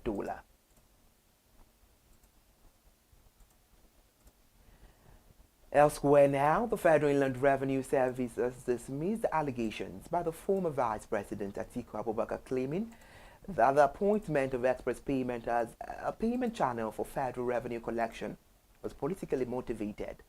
They insisted that the remark was misleading and risked distortion public understanding of Nigeria's tax administration system. The Vice President in a statement accused the federal government of handing a monopoly to express payment for tax collections. Responding on Sunday yesterday, the technical assistant on broadcast media to the FIRS chairman, Mr. Aderonke Atoyebi, said the former Vice President's assertions were incorrect and capable of politicizing what she described as a purely administrative and technical issue. Setting out the agency position, Mr. Atoyebi explained that the service currently uses multiple payment solution service providers, including Quick Teller, Remitter, PhotoWave, and Express Pay as part of effort to simplify the tax payment and expand assets for taxpayers across the country. Thank you so much for joining us on the news. Before we go this afternoon, the management of the Dangote Petroleum Refinery has issued a stand warning to petroleum marketers over the rising number of leaking fuel trucks arriving at its loading gantry, describing the trend as a major safety threat to Africa's largest refinery. In an internet circular cited by Newsmen on Friday, the refinery said it has observed a disturbingly high number of product-laden tankers arriving in poor mechanical condition despite repeated warnings and fines imposed on offenders. According to the notice signed by the Refinery Group Commercial Operations Department, several trucks continue to show up with cracked valves, losing feet, and deep in product condition that significantly heighten the risk of fire outbreaks at the multi-billion-dollar facility. The refinery warned that the situation presents great danger to the entire refinery and would no longer be condoned. The notice says it has been observed that the number of leaking trucks arriving at the gantry remains high, despite the repeated warning that the fines imposed on each truck will be paid. The trend has been on the increase daily, and this presents great danger to the entire refinery. This will no longer be tolerated, as an immediate action will immediately take place. That any tanker found leaking at the gantry will not only attract fines, but will expose the owner marketer to severe sanctions, including a temporary suspension from loading operations at the refinery. We've come to the end of the news at 4. I am Ire Ayomigoleke. Thank you so much for joining us. Bye for now.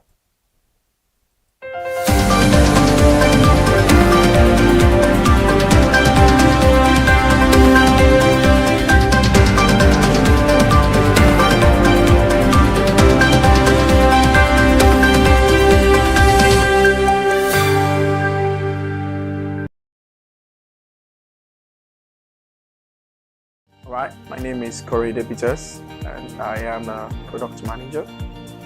So this is a very innovative idea, and first off, everybody is a consumer, and so this is the voice of the consumer, and this is the voice that is going to be heard.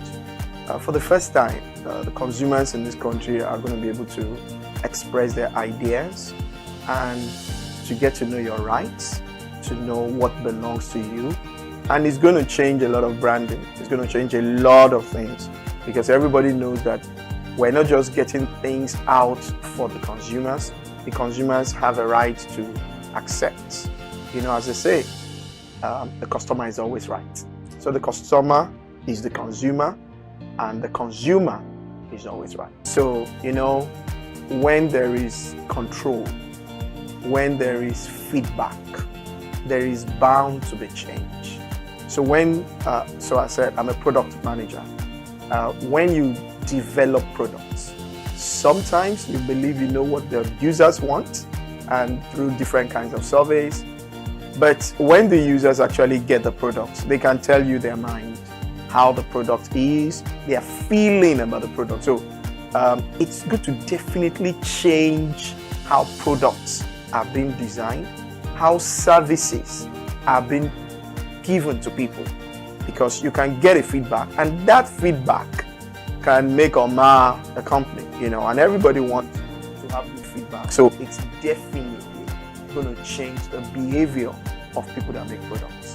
One very good thing is information. Information is power. So the consumer is going to get way more powerful. The voice of the consumer will be heard, the opinions of the consumers will be heard, and that opinion will shape how products and services will be made in this country going forward. Be on the lookout. You are now in charge. Several things coming your way through this station. I'm very excited about it. The things he's already brought out, and there will be many more things. But the bottom line, the consumer is now in the driver's seat. So ConsumerHalla TV, thank you for this innovative work. You're going to keep evolving and just follow the consumers. The consumers will lead you to what they want, and that's how it's supposed to be, always. They're going to have different types of consumers, and they're going to pander to the different needs, but you are going to be making consumers very, very powerful. So thumbs up, keep up the good work. My name is Korede Peters. Thank you very much.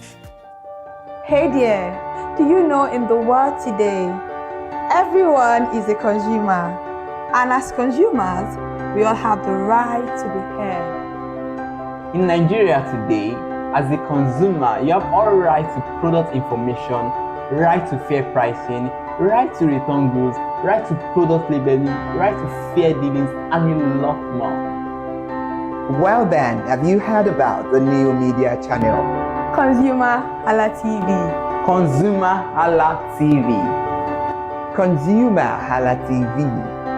At ConsumerHalla TV, our goal is to inform and educate consumers in Nigeria with insightful news alongside development within the fast-paced world of consumers through well-researched, specialized, and analytical content. Our vision at ConsumerHalla TV is to create an engaging platform that provides right connections for meaningful brands in Nigeria, thus creating a more caring world for consumers where business thrive. And guess what? Our ConsumerHalla brand is the first consumer complaint resolution portal in Nigeria, powered by a 72-hour feedback mechanism.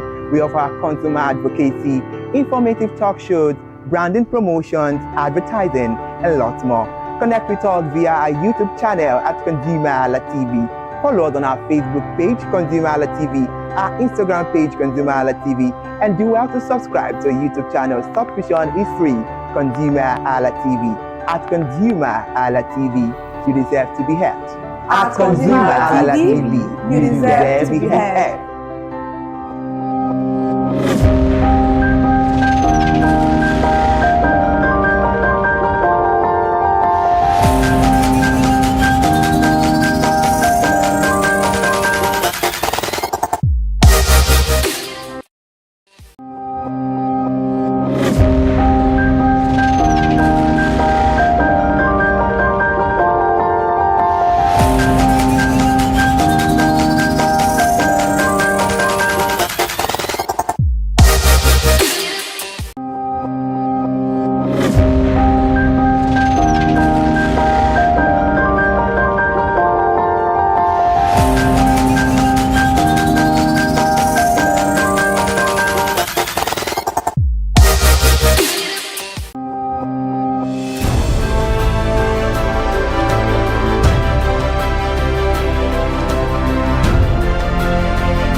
Hi people, my name is Mofa Korede and I am a filmmaker and a film director, and you're watching ConsumerHalla TV. ConsumerHalla TV is everything consumer advocacy, consumer rights, everything that has to do with consumers. On this TV, you'll watch, you'll learn, you'll be educated, and you'll be entertained. Keep watching ConsumerHalla TV. My name is Olubukola Ozone, a photographer and a social media enthusiast. You're watching ConsumerHalla TV. It's a consumer advocacy TV. If you have a problem, anything, any consumer related problem, just holla at them, just like their name implies, and they're going to get it sorted for you. Keep watching, stay tuned. Thank you very much. Hi guys, my name is Joba Jalabi. I'm a marketing communications professional. I currently lead marketing at Flash Change, a fintech startup. Keep watching ConsumerHalla TV, a consumer advocacy channel. Hello, my name is Rotimi. I'm an actor and I am on ConsumerHalla TV. Now, ConsumerHalla TV is a consumer advocacy channel. So if you have any issues, consumer-related issues with brands and services, you can reach out to them and they'll be sure to handle it or to cater to you. Thank you so much. Hi guys, my name is Iyebiye Adeton. I'm a film poster designer and illustrator. This is ConsumerHalla TV. It's a consumer advocacy channel. We show content on consumers-based news, entertainment, and all of that. So I urge you guys to stay tuned to ConsumerHalla TV. My name is Anoluwapo Alao, a sales consultant for Star Times Nigeria. This is a ConsumerHalla TV, where they discuss anything consumer needs, and get knowledge about anything about consumer. So keep watching it. Hi, my name is Adebola Ogushino. I'm a filmmaker and you're watching ConsumerHalla TV. Any consumer related issues, they've got you.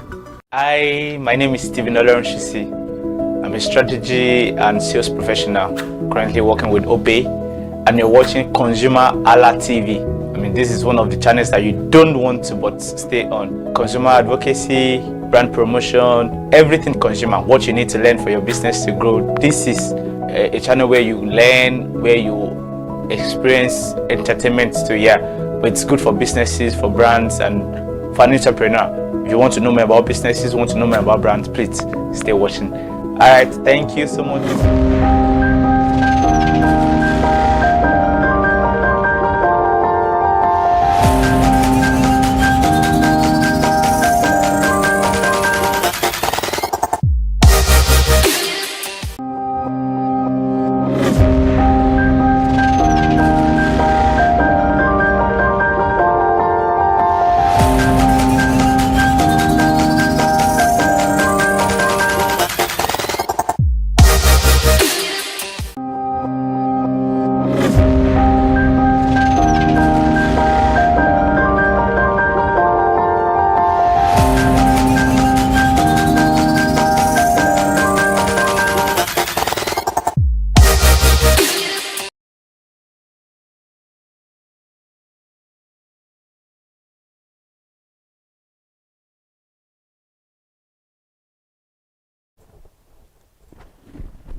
Thank you so much, Nigerians, for staying with us. This is our Resolution Box, the extension of Consumer Analytics. We apologize for how the program is today. Now we're getting into the conversation. Resolution Box, of course, is the extension of Consumer Analytics and is meant for you as a consumer. If you have any consumer-related issues with any brand, any industry, organization, name it, and you've tried all your possible best as a consumer, but all is not yielding a positive result, I can tell you that you have nothing to worry about. Joy is coming, joy has come, and ConsumerHalla is the joy with good tidings, and that is where Resolution Box is meant for you to call in and let us have your consumer-related issues. We get to the right authorities, and of course, we get it fixed, and you get your testimony right. Wow, joy to the world, ConsumerHalla is born. Now, quick one, let's get on the conversation. It's few weeks to Christmas. Let me ask you, what are your plans for Xmas? Well, my plan for Christmas is work and work and work. All right then. Okay, we're talking about air relaxer brands in Nigeria. and they have some top brands in Nigeria. We have ORS Olive Oil Relaxer, best for stubborn, coarse hair, and it moisturizes and strengthens and protects the hair with kind of a shea butter and olive oil ingredients. We have also another relaxer, dark and lovely, moisturizing and no light relaxer, best for sensitive scalps, and its benefit is it add moisture and prevent dryness and reduce frizz. We have a Vital olive oil and anti-breakage relaxer as well. It's best for the weak, brittle hair, and it strengthens with olive and coconut oil. That's very beautiful. And then we have the Mizani butter blend relaxer. We have a whole lot of relaxer. We have Dr. Miracle and No Lie relaxer, and as well we have the Soft Sheen Casone Optimum Care relaxer, which are quite affordable. We have the Nature's Gentle Touch Herbal Blend relaxer as well. Then we have the Ozone Conditioning relaxer. I think that one is the greatest of all time. It's a kind of an old brand because I knew my mom, people older than me, they were using Ozone. It was in this container, like green. Yeah, I've used Ozone before. Well, okay, now let's get to you. Thank you so much for confessing. I'm so happy about that. So talking about hair relaxer, you said you use Ozone. So how does it work for you? Hope it worked well. Hope you didn't have any injury on your scalp. Just let us have your own experience when you used Ozone hair relaxer. Well, I used it out of the fact that I just wanted to explore, in the sense that I wanted to feel how I would look differently from the usual haircuts I was having. And my friends also advised that because I had this kind of tough hair, very hard. So they're like, if you add relaxer to it, it's going to soften it and all that. So I was like, okay, let me try it out. Then I used Ozone, and I think at one point I used Dark and Lovely. I was just using difference, but again, when I began to hear that, oh, sometimes it breaks the hair, this and that, but it was not the Ozone I used. It wasn't harsh on my scalp. It was well. You have some minutes on which you can apply the relaxer. Then after some minutes, I began to feel the itchiness and all that. Then I had to wash it off. Then my hair was like soft, All right. Considering the fact about what women say, because it's about beauty, it's about glamour, it's about what the women do. Tominino said earlier on Consumer Analytics that we have some men that use hair relaxer, and of course, hoops, we have it here with Iremufe. You did not disappoint Tominino with that statement, not knowing you've once used Ozone relaxer. Now, most ladies talked about the hairdo they did, the hairstyle they had after using. So, what hairstyle was it? Packing gel, or was it all back? Which one did you do? I did not do anything. In fact, it was just to make my hair soft, because and sometimes I realized that it just is a way of just washing the hair. Nothing so spectacular for me, and nothing so serious. I did not do anything. I've never I've never had any cause to plait my hair. I've never done that. Is it possible for us to use relaxer for our beards and all of that? Did you use your relaxer? So I think some people do that. Is there anything people would not explore? I've seen people do that. All right, interesting. On Consumer Analytics, Mega Growth Relaxer top the charts. That is what most consumers say they are using for one reason or the other. But I think relatively, Tominino gave an instance earlier on Consumer Analytics. She said they have the smaller quantity that's been sold in sachet for a very affordable price. Is it this mega? This mega growth relaxer. So that's one of the reasons. The Ozone and the likes are in containers. So this one, they are more expensive, friendly and all of that. So the mega growth relaxer is a popular hair smoothing treatment in Nigeria designed to straighten curly texture while protecting against breakage, dryness, and split ends. So, let's talk about dryness. As a lady, how would you know your hair is dry and breaking? I know that I think breaking has to do with when you're combing and your hair is, cutting along, tagging along with the comb and all of that. What about dryness? What kind of features would a woman sense to know that, oh, my hair is dry? Okay, so I don't really think there's any feature to know your hair is dry. I mean, you should know your hair is dry. If you're not putting cream on your hair, naturally your hair gets dry. Like how when you get thirsty, you feel like your mouth is dry. It also applies in other parts of your body. Body can be dry. Your hair can also be dry. So yeah. All right, interesting. If you are just joining us on the conversation, we want you to know that what we are ironing on the table, the conversation we are having on the table does not place you on a limitation or a ban. It's far from it. You can join us on the conversation by contributing, or if you have any consumer-related issue, that is the main idea why Resolution Box is being programmed. Tell me a premium TV station in this era, that's, bring this kind of program for you as a consumer, that when you have a consumer-related issue, just have no worries, just do the calling and we get it sorted out, if not ConsumerHalla. So please don't let this opportunity slip off your hand. To me, if I was to take it back, when the consumer was, please, I'm so. No, it's fine. It's the ladies' world. So I will not be mentioning your name. In fact, I want to learn from her so that I would know what to do next in case I want to relax my hair. Okay, all right. So most of the time on Consumer Analytics, a lady said she uses the pink one, Mega Growth. So is it that there are types of Mega Growth? Because she said she uses the pink one, that is what she uses. Is it that we have them in flavors, or we have them in sizes, or they perform, or is it just same thing in different carton or something, or package or pack rather? There's Mega Growth it goes with ranges. There's the very harsh one, there's the medium harsh one, and then I think there's a soft one too. But I don't even know which one I use, because I can't really remember. It's been a while since I bought it. Yeah. So there are different stages of Mega Growth. So the pink one might be the soft one. I don't know. It's like that. So if she says she uses the pink one, it could be one of the. So did you use the pink one, or you just used? I can't remember. Wow. I can't remember the last So time. how do you want to advise me on what I will use now? Okay, maybe after the conversation, you will call to give more updates about hair relaxing. But mind you, she's not an hairstylist. So, all right. Types of Mega Growth. We have the regular, we have the super, we have the kit, and the regular is for fine to medium hair.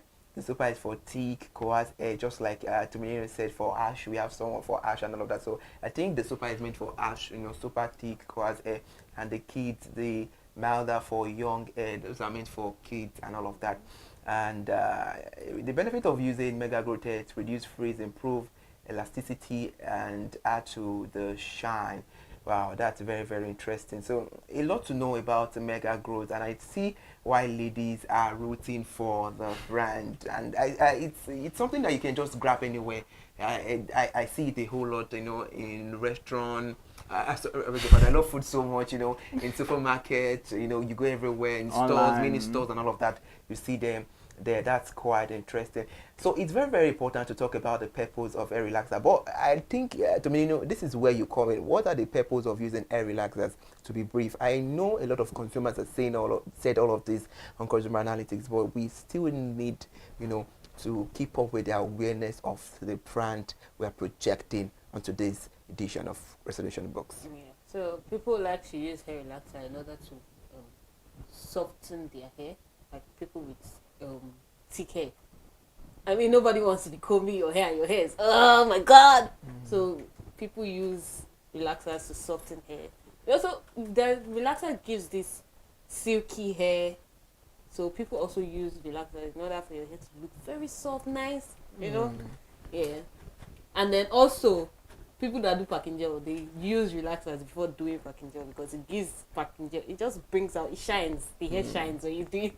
And could it be a form of probably hygiene? Because I think it was later I got to know that you can only relax your hair after 6 months. I was thinking that probably it was 3 months, 2 months. I hear different cases where someone will tell you it's every 3 months you're meant to relax your hair. Somebody else will tell you every 6 months. I don't know. Yeah. I relax my hair maybe Sometimes I can relax it every 4 months. Sometimes I can relax it every 6 months. Just depends on when I All want right, to to relax shed it. more light about that, Consumer Analytics, I report Elizabeth Abefe was opportune, to have a conversation with a young lady out there, and fortunately, she turned out to be an hairstylist, and she said every four months it's okay for you to relax your hair, but you can still keep it for 6 months if it doesn't have any effect on you. Interesting one there. No, now the main purpose is for easier styling and the aesthetic, preference rather, the manageability, simplify detangling, combing, and ease styling. Then it's very versatile, make hair more flexible for different styles.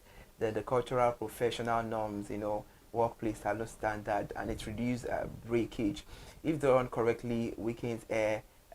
If overused, then it saves time, less daily effort versus the natural texture.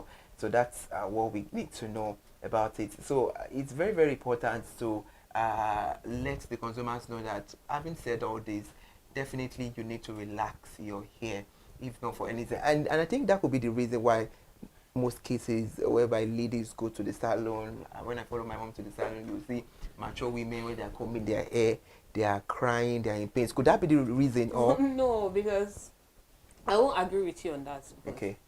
When we were born, we did did not tell us, oh, you must use relaxer in your hair. That's not what. It was growing up that we were like, oh, let's use relaxer. And you see that people are going back to the natural now. Like people don't really want to relax their hair again. And you see that hair treatment, it doesn't necessarily have to be relaxer. It's making hair soft. So I would not agree that we have on some the organic way issue. of treating hair aside from, please bring it on, shed more light, tell us That's more. a cheat to another time entirely. That's a cheat to another time entirely. A cheat code, right? You don't want to share. All right, that's a very beautiful one there. So thank you so much to Menino for making us know that there are some organic way to treat hair aside from. So are we going to say that hair relaxing is kind of millennial? It's off the trend. No. You see people that still want their hair to look that soft, that silky, so they still do relaxer. Yeah. All right, interesting. If there is anything I'm always excited for Resolution Box and Consumer Analytics is we've been so many things on this program. We've once been an engineer talking about, now we're an hairstylist, and tomorrow God knows what we can be. That's the beauty of our profession, and of note and of reference and of keeping you to check. If you are wondering what we are dissecting on the program, no worries, it's Resolution Box, the section of Consumer Analytics, where we welcome all consumer related issues that you have. Everyone is a consumer, and in one point or at a particular time there are issues that spring up. So when you have them, those numbers displaying on your screen are not for fun, so please you can just save them on your phone, or if you have any issue, just call us on the conversation. If you have one or two take or your submission you want to bring in, you have one or two things to drop for the benefit of informing ourselves more about this relaxer, please do not hesitate to call the number displaying on your screen. Advantages for hair relaxer: easier styling, then time saving. How does it save time? Is it that when you, after relaxing, any hair do you make, because it's silky and it's shiny, the hand just within okay, interesting. The you understand what I mean? Like, it's very, very easy to just for the hairstylist to, because the hair is silky and shiny, so very sweet and soft and tender, to the palm. That's a beautiful one. Then the versatile look, straight styles or temporary texture. Then it reduces breakage, customizable, long lasting, which has to do with 6 to 12 weeks before a touch up. Then the disadvantage is the chemical damage. Let's talk about that. Do you think part of the ingredients used in making relaxer, some chemicals are mixed to it, or do we have any relaxer that are chemical free? Or relaxers are chemicals, like the chemicals they've mixed. We don't know what exactly is inside, and that's why they tell you not to use it too much because of hair damage. All right. Then the scalp risk, the burns, irritation, permanent, scarring if misused. Then if, let's be realistic here, if any lady fall victim of, the skin irritation, the scalp, what is advisable for the person to do? Is it to cut off the hair, or what are the necessary measures? I know you are not an hairstylist, but being a lady, you should be able to, give us some insight about it. Okay, so let me use relaxer in this case. Okay, so imagine you use a relaxer for your hair and you find out that, oh, this relaxer is not the one I should be using on my hair because maybe it burned your hair or something.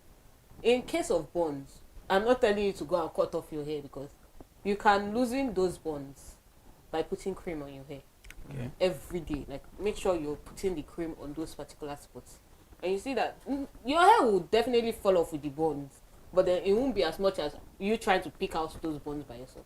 So yeah, creaming your hair. Then there are also other damages that could have occurred because maybe due to relaxer or something that you can work on. Okay, so after the scalp, when is it advisable for the person to make another hairdo or another hair style? Is it until when the scalps are gone, or What I do is, if I have burns on my hair, I stay like a few weeks, maybe 1 week, 2 weeks before I do anything much. I just go on all back for a while. All back. Then okay. I wait. All right, interesting. Then the time commitment, 2 to 4 hours application, plus weeks of recovery. Then the hair loss. Is it true that you women lost your hair when applying a relaxer to your hair? Do you lose hair at that time, or? Yeah, I've seen cases where people lose lots of hair. Like, naturally, when you comb your hair, you know that it will fall out. But then I've seen cases where what falls out is more than what should have fallen out. It could be because of the relaxer again. But then in cases like that, don't panic. Your stylist is there to know what to do in that case. All right, it's costly as well, part of the disadvantage, and the cultural pressure. I think cultural pressure is something I agree to, because to me, you can prove me wrong. You can prove me wrong to on the table. I think some people, there was a time where relaxing was kind of trendy, like it was the trend then. Everybody wanted to relax. Okay, so it's kind of the cultural pressure and all of that. So please, let's do the needful. So the tips for safety is to, use no eye formula, dipping condition, avoid overlapping on new growth. And to me, talking about avoiding overlapping on new growth, can you please ponder on it better for better understanding? Okay, so I think what they're just trying to say is allow your hair to go well before you start doing another, maybe relaxing or something else. All right, interesting. So now between hair relaxing, okay, let me ask you this question. If you want to be a virgin hair, is part of the requirement, does it mean is a hair relaxing part of the requirement, or for virgin, or is a ball game entirely? No, for virgin hair, if you want to go into natural hair, you don't need to relax your hair again. Like when we were on the consumer analytics, we talked about cutting your hair so that the undergrowth grows up. But then it doesn't necessarily, you don't necessarily have to cut your hair. I've seen people grow it, like that's natural, and that's their relaxed hair. They've grown it back to virgin. It takes a while, like years. It could be years before it grows back, but then you get to the point where it grows back. All right, interesting. Thank you so much, guys, for joining us on the conversation. But let's have this one before we end the show. Ladies, I think they spend a whole lot with the upkeep of hair. So don't you think cutting the hair is a way of being a better partner to your man, and just save yourself the stress and start buying wigs? Because it's like every 2 days, you're always doing hairdo. It's expensive. So tell me about the lifestyle. Tell us about the lifestyle. Cutting hair is only for those who like it. Like, you can't force a lady that likes to do her hair to look with hair to cut her hair. She's not going to enjoy herself. Okay. She's not going to be happy about it, regardless of whoever is telling her to do it. She's not going to be happy about it. But someone who likes to cut their hair will definitely cut it. Like, there's nothing you say to that woman, do hair now. She'll cut it when she wants to cut it. So I feel like it just depends on the lady. If she wants to cut her hair, she's free to cut it. Some people don't even do extensions. You see them on their natural hair. Like, they are doing different styles with it. So it just depends on how the lady feels. Okay, I actually have a reason for asking that question, because I was Yorumofe was on the call, and it wasn't like I was eavesdropping. I was hearing him, being dictative to is a woman that why are you going to be on the air court and I'll get 2 weeks and all of that. So we're having this conversation that springed up, and I think I beg your pardon. Please, maybe there's another Yorumofe. You of course. So we talk about it later on after the. I can't relate anyway.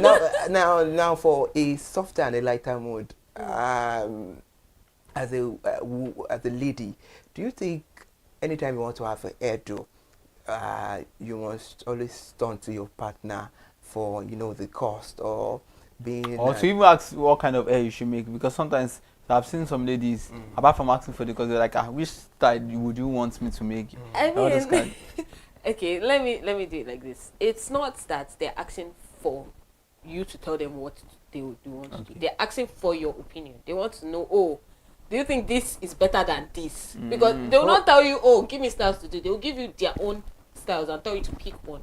They're telling you, they're asking you to, which one do you think is better? Which one fits me more? So in that case, you're meant to pick from their style, not tell them exactly what you want them to do. So in the case whereby the man is a novice, doesn't know about it. That's why you learn it. They tell us, you also mentioned, about the money. You were talking about it, so you didn't mention that about part. the money, sorry. No, I feel like it's not every time a lady should ask a man for the money to do her hair. But if she wants to and a man is okay with it, then that's their problem. That's their own. All right, interesting. That's a very beautiful one. Thank you so much to Minino for joining us on the conversation. Yorumofe, thank you so much for joining us. It's always a pleasure it's a pleasure actually to have Minino on the program. Thank you so much for bringing insight and wonderful knowledge to the program. I do not know anything much about hair relaxers and all of that, but with your insight, I have a proper understanding that there are, most especially, my take home for today's edition is there are some other organic way you can treat your hair if you want to take care of your hair aside from hair relaxers and all of that, which is very beautiful. Thank you so much for joining us. And on Consumer Analytics, the brand that is topping the chart in reference to hair relaxer is Mega Growth. We are not saying all other brands are not doing well, but that is the choice and that is the voice of the consumer that we are projecting. I will keep projecting on each editions of Consumer Analytics and Resolution Box. Thank you so much for joining us. It's very, very important to let you know that all reactions and view on the program is that of our resource persons, which are the consumers, and their voice is of course golden to us, and we'll keep projecting their voice. Thank you so much. Do well to enjoy the rest of your evening. Bye.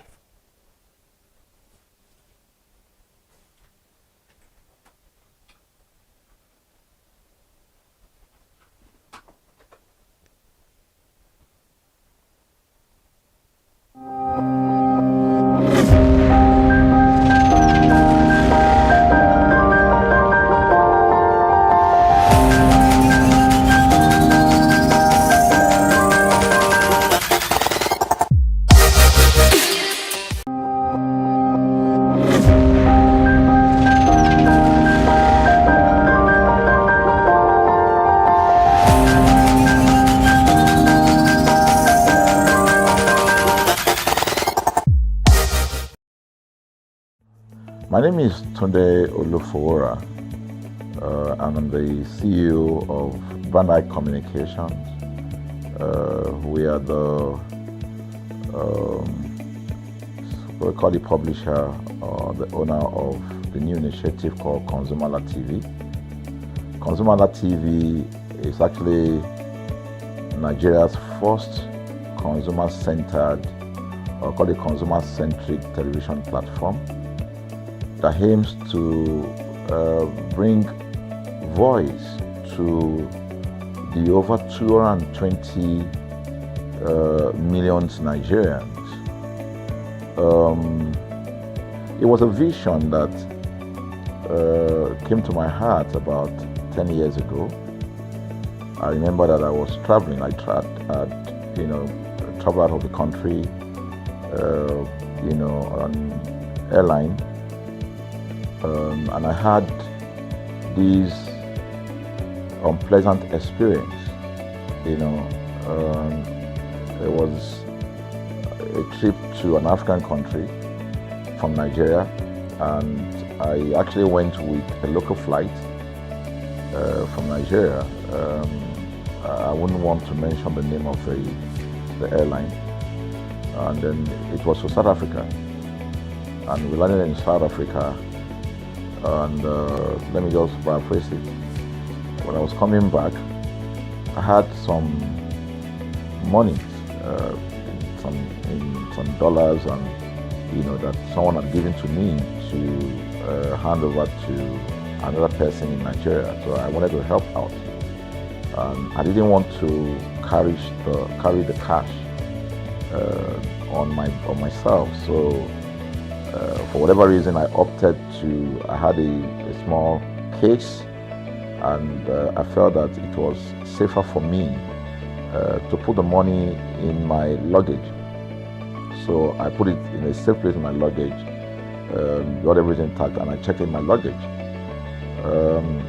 My arrival in Nigeria, I was standing and was waiting by the carousel just so that I could pick up my luggage, and then I was there for 1 hour and waiting for my luggage.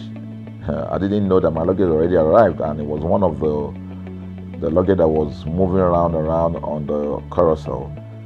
So after about 1 hour wait, I looked to my left and my right. Almost everybody had gone. I think there were just about 2 or 3 left. So I beckoned on the woman that was on my side, and I noticed she was really in tears. Madam, what happened? She said, her bag has just been torn and a lot of things stolen. So I said, well, I've also been waiting for my own. She said, you better go and check those luggages there. Maybe yours is one of them. And lo and behold, I went around there. Mine was one of them. By the time I got it, everything inside my luggage was gone. All the valuable things there were gone. To cut the long story short, we felt there was need for us to report the case, at least to the airline. It was in the night, about 8 o'clock or 9 o'clock. We went in to go and see the officer that was in charge. As soon as we got in there, the officer said, "Oh, so sorry, but you will have to go to our head office in somewhere in Victoria Island, to lodge a complaint." Okay. So the next day we went to the Victoria Island and we lodged a complaint, and that was it. And since that day, I'm talking a story of over 10 years ago, I didn't get a call, not even a call from that airline to talk to me about what happened to my luggage. Now, about a month after that trip, I had another opportunity to travel out of the country. This time around it was to US, and it was an official assignment. And I flew on, I will mention the airline this time around. I flew on a BA. I really didn't like BA. I usually go with Virgin Atlantic and things like that. But my protocol officer convinced me and said, "Okay, you will love BA. Why don't you go on BA?" Anyway, so I went on BA to US. And of course, when I returned from US to Nigeria, we had to do, of course, there will be like a connecting flight, from Heathrow. So we got into London Heathrow, and then because it was through Heathrow that we went, and then so they changed since it was BA, they changed the aircraft this time around to a bigger one. I mean, clearly because there were more Nigerians, or more people that were planning to come to Nigeria, and then we boarded. Not quite 10 minutes into the flight, in the air, the aircraft started malfunctioning. The air conditioning compartment, were not functioning very well. I was on what you call business economy. You know, the whole of that business economy, all the way to economy side, the ACs were not working well. It was hot, and then I was watching, and then from that moment till we got to Nigeria. From that moment till we got to, I'm just trying to paraphrase. From that moment till we got to Nigeria, I could remember very well how many times the pilot, broke into conversation and had to apologize and say, "We're really very sorry about this." He was giving us almost every 30 minutes. There's always a kind of update. "So sorry, this is what we're doing now, this is what we're doing." While we were on that journey, I also remember an incident. So they came, the crew apparently couldn't resolve it. They couldn't manage the crisis or what was going on about it. They couldn't fix it. So they come up and said, "We're so sorry, but for all the inconvenience, we're declaring, free lunch, free whatever it is you want, you can get." So trust Nigerians, you need to hear how everybody was jubilating, But something struck me. The experience I had just about a month before, and this experience, somehow I started comparing them. I was trying to see how this matter will be managed. Again, to cut the story short, we landed in Nigeria on the BA. Before we landed, the pilot announced and said that for the inconvenience, they will be giving a voucher of £50 to everyone that flew on that aircraft. I thought it was a joke. I mean, it was my first time with BA, but for what I knew or know of the British man would never even play with his 1 penny, talking of £1. So I felt that must be a joke of the year. So we left. I got back to my office. I think it was just about a week after. Our guys in our mail room came up and said, "Oh, you have a parcel." So I said, "Parcel? Yeah."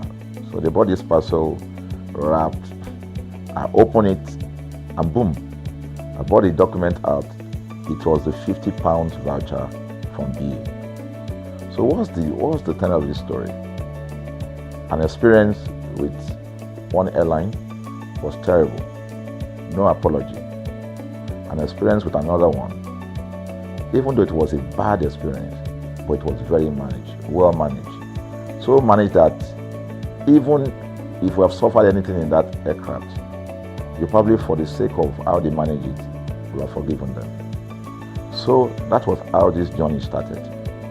So I started thinking in my mind, this is what we go through in this country. But are we different from other nations? So God put in my heart the idea of ConsumerHalla. That's why the Halla came with consumer. And we started that journey about 10 years ago. We started by creating a platform called ConsumerHalla, where consumers, so I discovered that Nigerian consumers don't have a voice. So things happen, and that's it. We live with everything. So we've started the journey from creating the platform. We have an app, we even have a magazine, and we thought we could move it from that to the next stage, which is the television. So the TV today, has come. So I would say precept by precept, line upon line, we have been able to build on our aspiration, to finally bring to birth this unique and exciting platform, So it's a digital telecast, and our goal is to further connect consumers in Nigeria to brands with insightful news, development within the fast-paced world of consumers. The world of consumers is growing at a very fast pace, So we want to inform Nigerians. We want to get them educated about their rights, So our role is that we're going to educate consumers in Nigeria, all right? So by bringing them specialized and what you call analytical, research-based content generation that will inform, educate, sensitize the audience, So that's ConsumerHalla TV. So I call it an offshoot of our ConsumerHalla brand. ConsumerHalla brand actually was the first we call it the first complaint or consumer complaint resolution portal. When we started it about 10 years ago, or about 7 years ago, it became the first complaint resolution portal. We created it so that Nigerians can actually lodge complaint on that portal. We spent a lot of resources to build a very robust platform where today, if you have any complaint, about any brand, any leading brands in Nigeria, and you go on that platform, you can actually click, just a click, you can find the brand, you can actually lodge your complaint, and once you submit it, that complaint will be routed to that organization, and within 72 hours, we will obtain feedback for you. We build it in such a way that we have connection to almost all the organizations, and it's been working. We've resolved several complaints for people without having to charge them any penny, because the idea is not to charge. So what we have done with ConsumerHalla TV is to take it to the next level. So we hope to change the narrative. We want to give the right direction. Nigeria has the largest consumer market in the world, with a population of over 220 million people. Why should we be the one that is suffering the most? Everywhere you turn to, it's as though Nigerian consumers don't have a voice. You're traveling, you buy a ticket. For whatever reason, an airline will wake up middle of the night,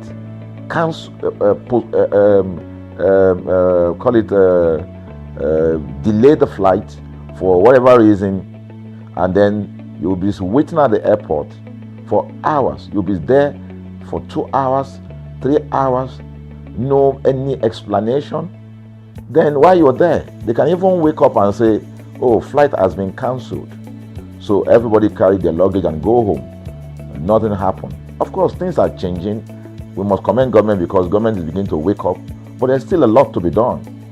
And we believe that we can help to make, bring about those right changes. So we offer deliberately, part of what we do is that we also offer advocacy, all right? We're not just an advocacy organization, but we offer advocacy. We have a legal team, we have lawyers that are registered on our platform, all right, that can also take up cases, okay? So, and we've taken up many cases like that, and won those cases. So, ConsumerHalla is a platform to help consumers to, we're not fighting brands, but rather we say we're bringing about an amicable, resolution of conflict, such that it will be beneficial to the consumers and also be beneficial to the brand. I remember the word of Jeff Bezos. Bezos is the founder of Amazon. He said that the most important single thing, all right, for an organization is to focus obsessively, use the word obsessively, on the customer. We often say that customers is a king. They should sit at the top of the ladder. In our environment, customers are the ladder. A brand wakes up today, decide what product to produce. They wake up today, decide how much the consumer should pay. They wake up to decide everything for consumers. So consumers are just at the receiving end, and yet they are milking the consumers. There's no price regulation in this country, none. People just wake up and fix prices. Look at the power. Government wakes up, we change policy, we wake up and we get people to pay more. We think it's time for consumers to begin to speak out. In speaking out, in engaging, we can get the brand to begin to do what is right. And of course, I know that the consumers themselves need to be educated. So our role, our vision also is to ensure that we educate consumers, we bring awareness. A lot of Nigerian consumers don't even know about their rights. You buy a product from a supermarket. I've had this experience. You buy a product from a supermarket, all right? For whatever reason, you take that product back to your house, and maybe something went wrong somewhere. By the time you take that product back to the shop where you bought it from, and you say, Oga, this thing, you know what's going to tell you? Oga, na me make am. Na me make am now. That's why I buy am.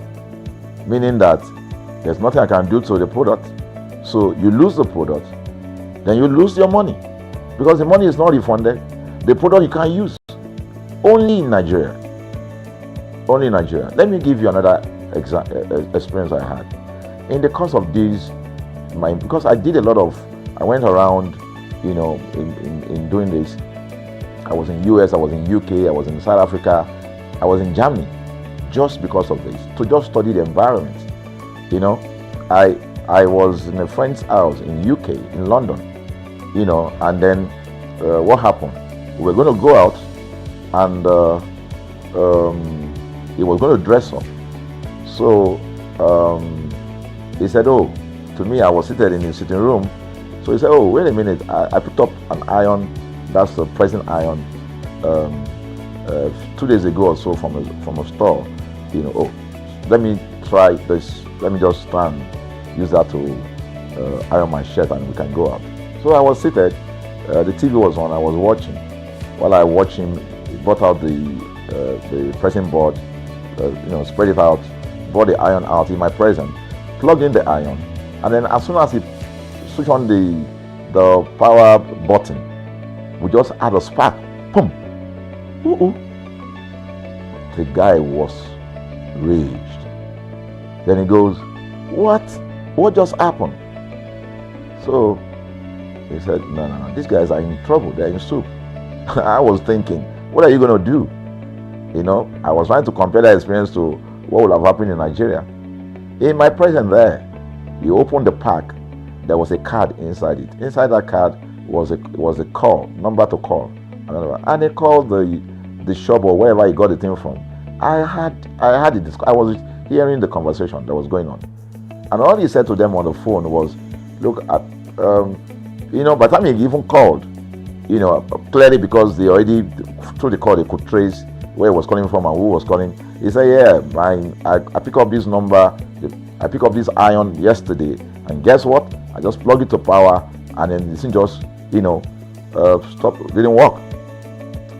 At the other hand, I could hear the voice, oh, we're so sorry. We're sorry about that. And they said, this is your address, yeah.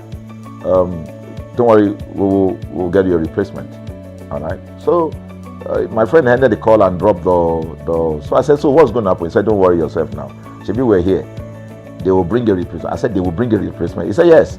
I said, they won't even try to check whether it was your fault, because it could have been your fault. Maybe you didn't do something well about the first. No, it can't be his fault. Maybe it's a brand new item that he bought. While we were still talking, in fact, I'm not even sure it was up to 30 minutes or so. We had a knock on the door. He himself said he must be the dispatch person. By the time he opened the door, it was a dispatch man that was on the other side. And then the dispatch man was at the door. Just watch this. Was at the door. I was seated in the sitting room. The guy was at the door to meet with the dispatch guy. The dispatch man that brought the replacement iron, I heard him say, we're so sorry. So I was so shocked. I mean, a dispatch man, this guy is a dispatch. So also apologize.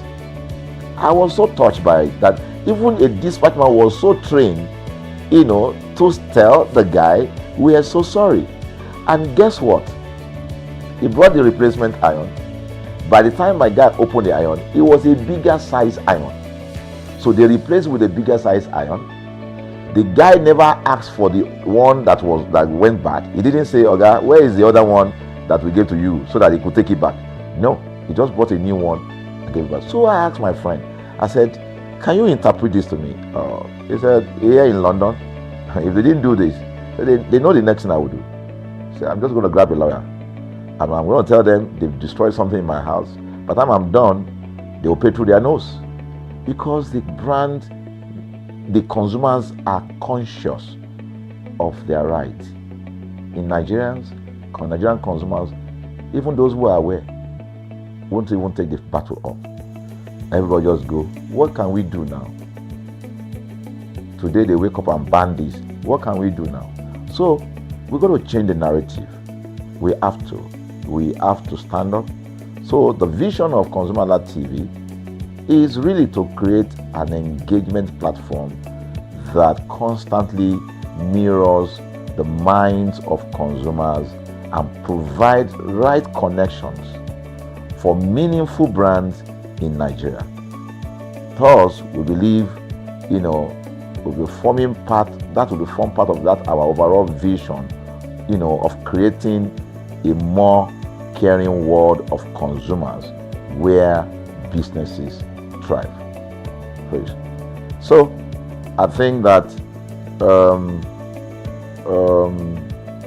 we'll make our impact. We ask you to join us on this journey. ConsumerHalla TV will drive engagement. It will also be there to help to promote brands that are doing what is right. So we're not out to criticize any brand.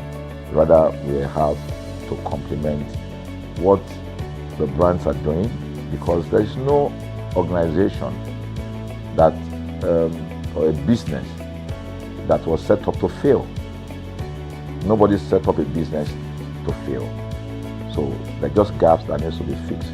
So together we can fix things, and together we believe that we will create the right story for consumers in Nigeria. Thank you very much.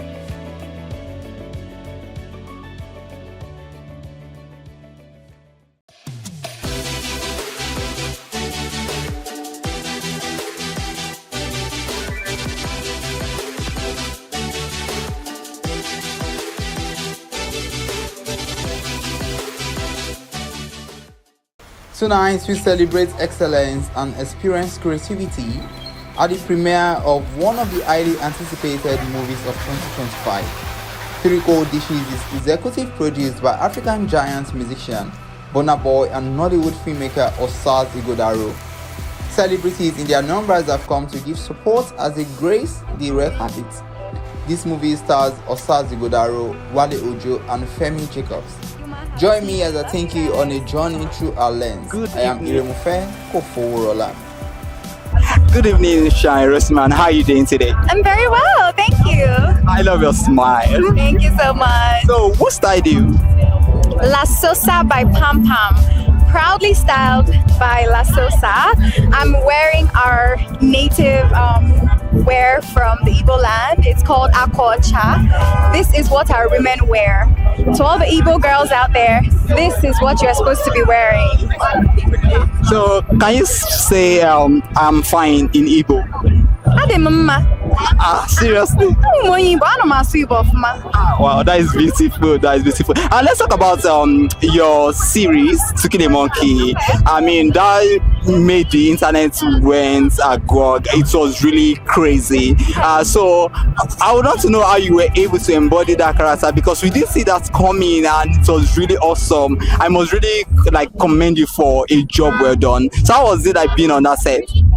It was a wonderful experience, but we're going to take our attention a little to something a bit more demanding something a little more important.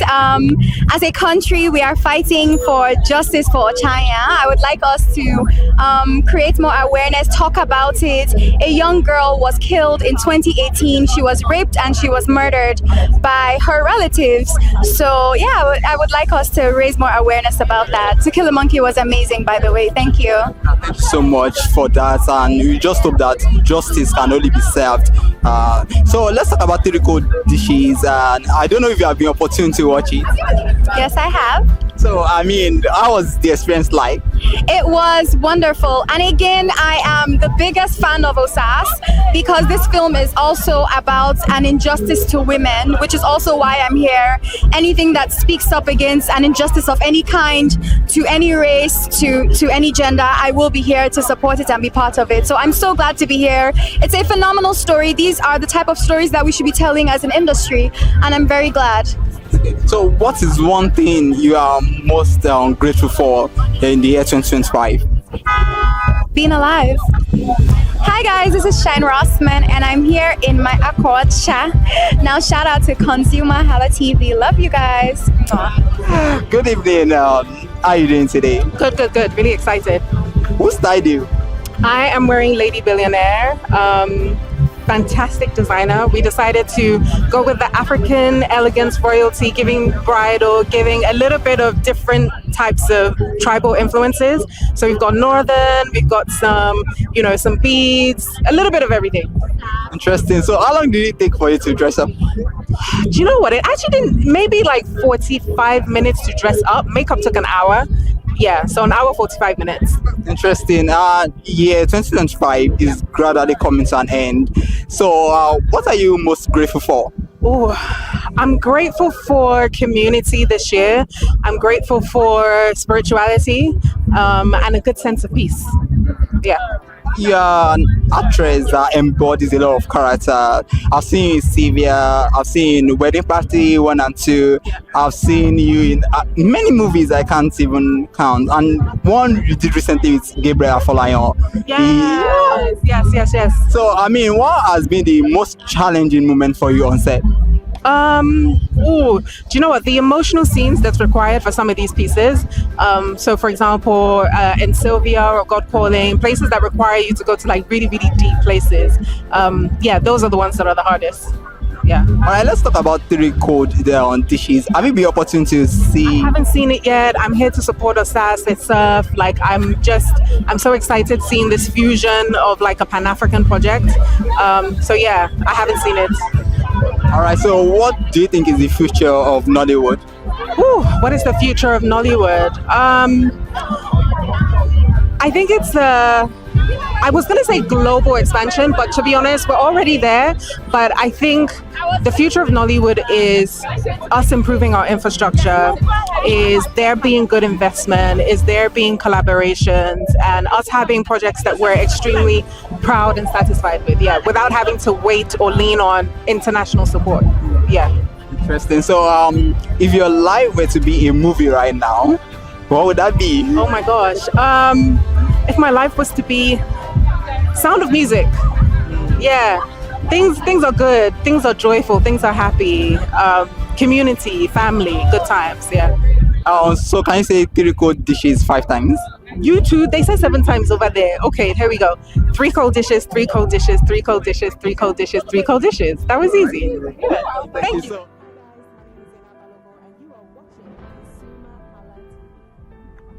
Good evening. How are you doing? I'm very well, thank you. How about you? I'm very fine. How are you doing too? Hi, good evening. I must say, you both look stunning.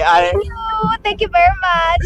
I love the energy, I love the smile, and I must say, I mean, you look super amazing. Thank you. So, who styled you? Who styled me? Oh my gosh, my sister. Wow, interesting. She styled you. Wow, interesting. So, she said you styled her. Yes. Yes. All right. So, what was the inspiration behind the styling? Well, I mean, what was the dress code? It was African beauty, fashion. So, of course, we had to bring that to life. Interesting. You are saying as if I'm right. Yes. Yeah. So, I mean. I'm just gonna stay right here. I can't get you from over Okay, all right, no problem. All right, yeah, no problem at all. So you sing, right? So I would want to know what inspires the kind of songs you sing. Okay, a lot of my experiences and my friends and family's experiences, first on experiences, or people's stories that I completely relate to or I just have full empathy on. Majorly experiences, fun vibes, and good moments. Yeah. Interesting. So what's it like being Sharon's sister? What's yeah. It's very interesting. It's entertaining, and every day is like a new adventure. Oh my god! That is all I will say for now. Just so we have to see the record on dishes. So have you seen the trailer? What are your expectations from the movie? I just said this at the last interview. I already saw 3 Cold Dishes at Afri. Oh, interesting. The first official viewing of Afri. I felt so honored. I'm excited. I'm here again because I gotta watch it again. Osas invited me. I was like, yes, I'm coming back. It was so good, and I'm so excited. I want to watch it again. Definitely, and I believe he's going to smash there on the box office. Yeah. I really want to learn French more. I was watching the actors, the lead characters speaking French, and it was just interesting. And yeah, I'm learning how to speak French, but this is more motivation. Interesting. All right. So if your life was to be a movie right now, what would that be? I didn't get the question. If your life were to be a movie right now, what would that be? Wow, if my life were to be a movie, do you know, that's a very interesting question. I think I've been asked that question not so long ago, but probably being a billionaire. Interesting. All right. Thanks so much for your time. Hey guys, my name is Uta Rossman. I'm an artist, a fashion model, and an actress, and I'm live at the 3 Cold Dishes premiere, Lagos, Nigeria. And I want to say a big shout out to ConsumerHallaTV. Hello, Brian. How are you doing? I'm cool. I'm good, man. How you doing? I must say, you look so stunning. You look so amazing. You look dapper. I mean, who tried to hide in my house? I just let me just wait. Come wow, on. interesting. So you styled yourself? Yeah, for sure. I always style myself. Interesting. And you look like royalty. Do I really? I mean, I try. I guess if you say so, man. You're an amazing actor, and I've seen a couple of your projects, and I can't forget My Fairy Tale Wedding, and your role in that was really, really amazing. Yeah, and I've watched other projects of yours. So, what does it feel like to be an actor? It's a blessing, to be honest. It's a blessing to be among some of these people. It's a blessing to do what you love. I think is what is more important, to be honest. It's something that I've always wanted to do deep down. So like it's kind of it's like God's blessing to be able to actually do it in real life. So yeah.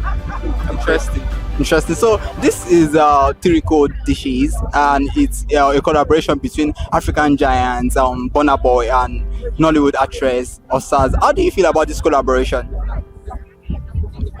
First off, I look forward to it. Burna Boy for me is the GOAT. Like as far as Nigerian music I think he's the only one that makes. I think Burna Boy is the only one that makes like music that actually makes sense lyrically. And I mean, Osas, fantastic actor. Jesus Christ, Lord, Lord, he a fantastic actor. Someone that I've looked up to in my short time. So it's good to see her make her own thing. I'm rooting for her, honestly. So yeah, 2025 is gradually coming to an end now. What are you most grateful for the year?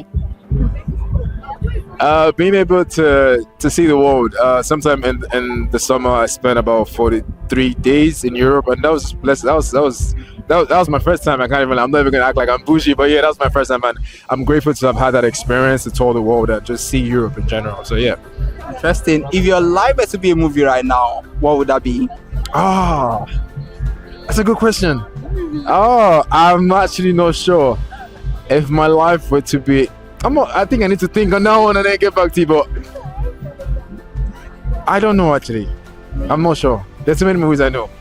All right. So, what do you want to tell your fans right now? I have fans? I didn't know. I'm one. I had no idea I had fans, but anyway, to people who support me, thank you for supporting me. For sure, watch out for 3 Cold Dishes. I'm here for it. I think you should also be. So yeah. Hi guys, how's it going? My name is Van Olugu, and I want to give a big shout out to ConsumerHalla TV. Keep it locked in. Good evening, Mr. Gabriel Following. How are you doing today? Oh, I'm doing great, thank you. Yes. I must say you look so amazingly great. So who are you wearing tonight? Me, I'm wearing myself. Oh. Now myself, I think I go market, buy waiting I buy. So I'm not wearing anybody other than myself. Yes. All right, because before we come to the business of tonight, I would want to ask, what are you most grateful for 2025? We're still breathing. We're thankful for that. We're still living our dreams, and we're still doing the things that we really would love to do. Baba Dudu, hold on a sec. Oh, are you serious? All right now. Sorry for the break in transmission, ladies and gentlemen. That's my very good friend right there. So, like I said, we everything we hope to do, we're still getting them done, no matter what the scale is. Even if you hope and aspire to do it so big, or at least we're still able, to touch on everything we wanted to do, and we thank God for that.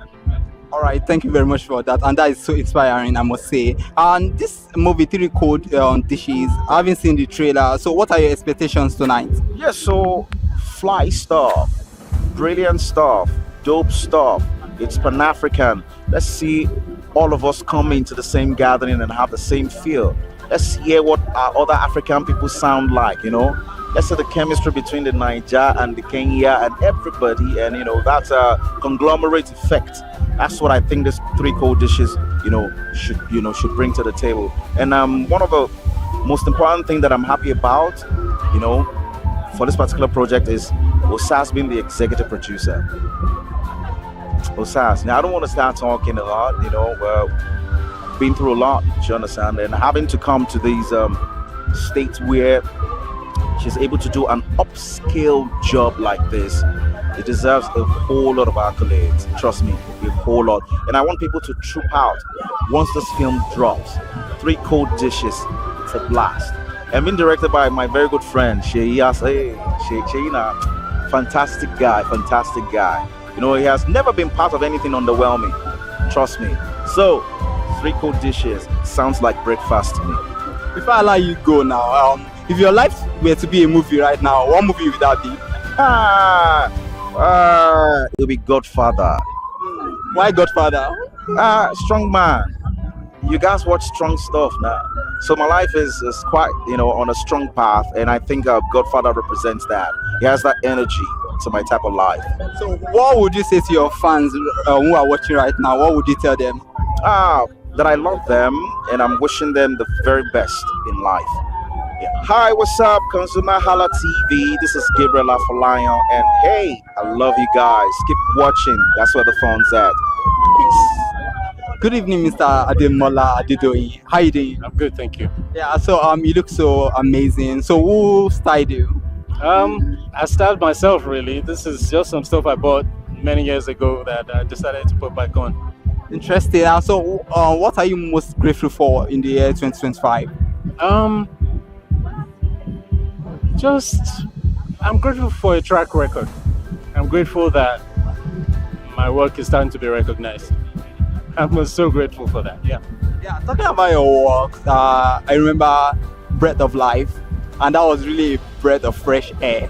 And I'm so glad that you were recognized. You won AMVCA.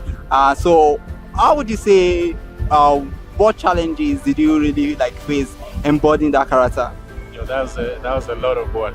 Like I've spoken about this so many times now. It's just I just look back at the small sacrifices here and there. I mean, it's not rocket science. We know it's just acting and it's not rocket science, but it's not as easy as it looks. And I poured my heart into it, and it seemed to have rewarded me. So yeah. So let's talk about the movie 3 Code Dishes rather. So have you seen the trailer? So what? It's crazy trailer. It's giving me Mad Max vibes. I like it. It's really good. What are your expectations tonight? I just expect to see a good film, and I expect to be out here for my friend Osas, who invited me. and just to show support to the whole industry. So what do you think about the collaboration between Burna Boy and Osas? It's beautiful. This collaboration, what they did is gonna turn out to be bigger than them, because they're doing Pan-African stuff. They're going outside of Nigeria. Others are coming into Nigeria. This is just the kind of stuff that's going to move everybody forward in Africa. This is what we need. We need to connect with ourselves and recognize ourselves so that we can be self-contained and, we can protect ourselves from those that want to take advantage from us in this world.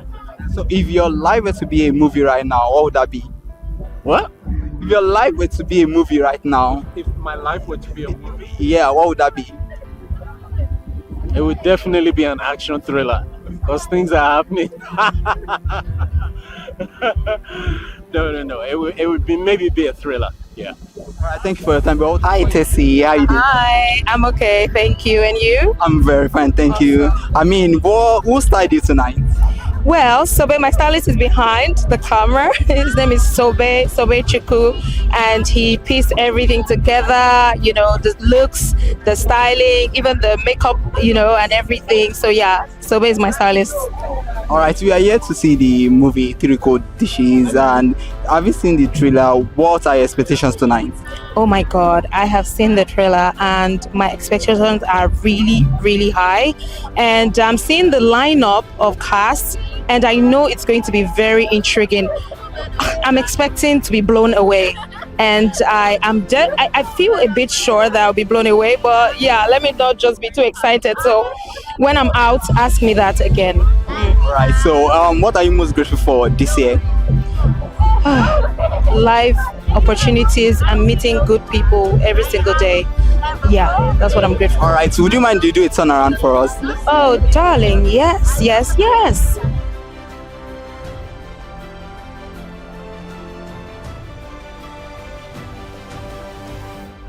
Hello, good evening. How are you doing? Fine, thank you. How are you? I'm fine. Thank you. I'm fine, thank you. I must say, you look so stunning. Thank you. What motivated this style? I was just going for something sexy, something night out, but still comfy. That's what I was going for. Little leg, little halter neck. How about you? I'm a good girl. Like, I follow the theme. I'm not like my friend here. I follow the theme. It said royal attire, bold, elegant, regal. So you look, stunning. Thank you. You are a big actress, and I must say, my friend and colleague right there, she's your biggest fan. So, and you've really embodied many characters. So, what's always your motivation for all these characters you play in movies? I'm so in love with storytelling, and I love to tell stories, and I love to tell stories that people can resonate with. So the passion comes from there. Just the love I have for storytelling. That's it. That's my motivation. Passion and love. That's interesting. What motivates the kind of big actor, big name, a big actor? So what motivates the kind of roles you accept, and how challenging has it always been as an actor? It's obviously every role is very, very challenging because I don't take any role lightly. I always try to delve into character and create my character Bible. So as an actor, it's challenging every day. Every script, every day on set is very challenging. And what motivates me, like my colleague and friend said, the passion for the arts. Interesting. I would have thought you would have said the money. All right. So let's talk about that's whatever you made. Oh, all right. So let's talk about the movie 3 Code Dishes. Some have the opportunity to watch it. I don't know if you have been opportunity to see it before now. No, I haven't seen it, but I'm so excited to see it because I know that it's going to be great. Like, this is already greatness. Osasi Godaro, Burna Boy, the entire team. These are people that are passionate about the art, so I'm excited to see what the collaboration looks like. Yeah. So how about you? I'm really excited to see my girl Osas on this one. I've got Ruby Akosi, Amy Jacobs, Wale. Like, it's an entire wonderful cast. Star-studded. You've got Ace of directing. You've got a KC on cinematography. That's one of the best cinematographers out of Nigeria. So, yeah. So, if your life were to be a song right now, what would that be?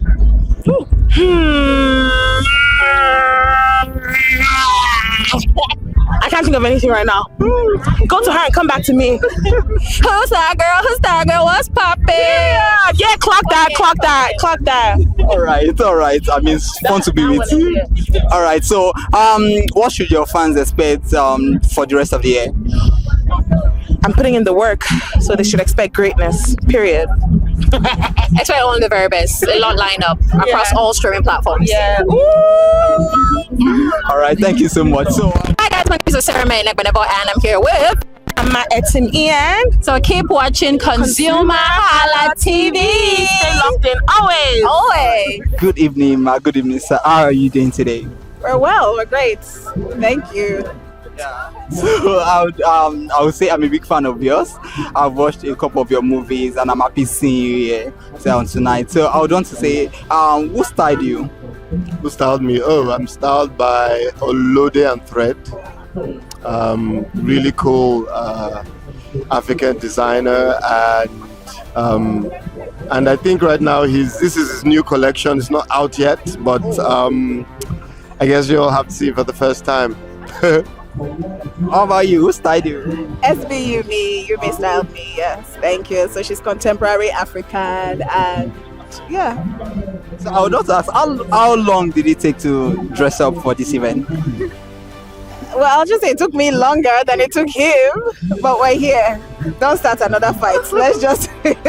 All right, yeah, you had your premiere recently, and that was your directorial debut as a filmmaker. So, how has been the experience? I can see the Edge is really, smashing the box office already. So, how do you feel about this? I feel really privileged, being a first-time director. And having your film in the cinemas, and just the feedback has been wonderful. The reviews have been great. I am humbled by the acceptance of my work, and I can't wait to do more. Interesting. You've been so supportive, from the beginning of the journey to here right now. So, how do you feel seeing, the movie really doing so well? I think it's doing, I don't want to say better than I thought it would. I know I've always known that it was a good project. I saw it, of course, before it came out, and I knew it was good, but I was a bit concerned about the genre and if people will be accepting of it. And so right now I'm just elated, I'm ecstatic, I'm thankful to God. So let's talk about three cold dishes. And what do you feel, or how do you feel about the collaboration between African giants Burna Boy and one of Nollywood's finest filmmaker and actress, Osaz? How do you feel about this collaboration? Oh, it's about time. We need more collaborations. We need the fusion, right? Music guys have cracked a code. So I hope that cracked code is what he's bringing to the film industry, and we can be more accepted globally beyond our own people. Yeah. So what are you expecting from the movie tonight? Great storytelling, fantastic performances, great production value, and great music as well. Seeing that Burna Boy co-executive produced it, I'm sure he'd lend his array of tracks to the film. So I want to just enjoy myself here tonight. If your life has to be a music right now, what would it be? Thankful. That's the name of the song, Thankful. Interesting. All right, if your life were to be a movie right now, what would it be? If it had not been for your mercy. Is that a movie? If my life was a movie, not a song. Oh, okay, I thought it's a soundtrack. If it was a movie right now, it would be Coming to America. Thank you so much for your time. Really appreciate it. Thank you so much. Good evening, Nasboy. How are you doing today? I'm good. What's good? I'm fine. I must say you look very, very amazingly great. Thank you. Thank you. So what are you wearing? Man, I'm wearing a shirt and trousers and a shoe. Oh, that is beautiful. And I must say, I'm a lover of your content. You make amazing content, insightful and very deep. So what motivates you to make all this content you churn out? I don't know, man. Real life experience, man. Real life experience. My experience. Sometimes I tell your story. Yeah, so it's just experiences. And I also see that you are a musician, you sing so well. So how do you embody all of these things all together? Now good. But before now, I've always been a musician, right? So it's something I've been doing for a long time. So content creating came in 2019. So that's when I started content creating. So it's something I've been doing for a while. Interesting. Now let's talk about the movie Three Code on Dishes. Having seen the trailer, what are your expectations tonight? Very high expectations that the movie has to reach or beat it, because I'm not going to lie to you, the trailer is very amazing. Looks Hollywood, man. Yeah, so I can't lie. I'm here to see the movie. I can't wait to see it. Is there a particular actor or character you are looking out for in the movie? Not exactly. I have my guys in the movie. There's Osas, there's Uncle Wale, but that's not what it is for me exactly, because you can put amazing cast and the movie is not still nice. But the movie is quite cinematic. I love everything I'm seeing already. I can't wait to see the full movie. Right. All right. So what should your fans be expecting from you in the coming year or throughout the end of this year? I'm going to be dropping singles before the end of the year. That's one. And I'm looking forward to my own project next year. Movie project next year. Okay. Interesting. So what do you want to tell your fans right now? Stay blessed. Be a good person. Right? Be a good person. Whether you're Christian or you're Muslim, please be a good person. That's all I have to say. Shout out to everyone who supports me. God bless you.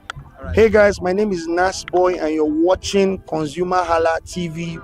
Please don't touch the dial. Thank you. Hi Bolale, good evening. Hi, how's it going? Fine, bless God. You look so stunning. Thank you so much. Yeah. So who styled you? I styled myself.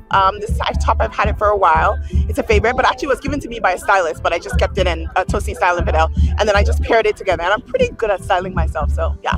I love your energy and smile. I mean, it radiates the world. Thank you so much. Thank you. So you wear many hats as a producer of documentary God's Wives, and also you are a TV personality, an actress as well. So how do you combine all of these? We're in an era where the access to information is really there, and I think as a creative you generally have like the foundation of creativity. I'm very big on like studying and learning, so every single one, when it came to presenting, I made sure I took classes. When it came to acting, I've taken classes. I have the natural talent, but it's my responsibility to enhance that. So I love it. I love being able to explore my different sides of my creativity, and I'm thankful for that. Interesting one. So this is the collaboration between Burna Boy and Osas. So how do you feel about this? I love it. It's important that Hollywood, Nollywood, and Afrobeat, the music industry, collaborate, because Afrobeat is powerful. So I just think it's so forward thinking. That's my girl. I cannot wait to see this. I'm so proud of her. I'm proud of you, and I'm really excited to see how it brings a lot of just more growth to the industry. So what do you think is the future of Nollywood? We're just starting, to be honest. I think more collaborations, more infrastructure, more creativity. Like this year, so many amazing films have come out, and I've been so excited to see the growth, and I'm just excited to see where we're going and how far we're moving every single day, So yeah. So if your life were to be a movie right now, what would that be? It would be Pursuit of Happiness, but not the suffering part. Okay. Right. Hi, my name is Balale, and you are watching ConsumerHallaTV. Good evening. How are you doing today? I'm well, thank you. Are you? I'm very fine, thank you very much. And I must say, you look so stunning. Thank you. Who styled you? Well, this dress is by Becca. A whole team. The dress is by Becca. Makeup by her. Jewelry by, shoes by. Don't worry, just yeah. All right, we are here to see the movie Three Code Dishes. So, what are your expectations tonight? I don't know. That's why I'm here. I'm excited. I'm here for my girl Osas. So yeah, I'm looking forward to seeing the movie. I'm sure it's a banger. So how do you feel about the collaboration between Burna Boy and Osas? I mean, I think it's a great, it's a great thing. I like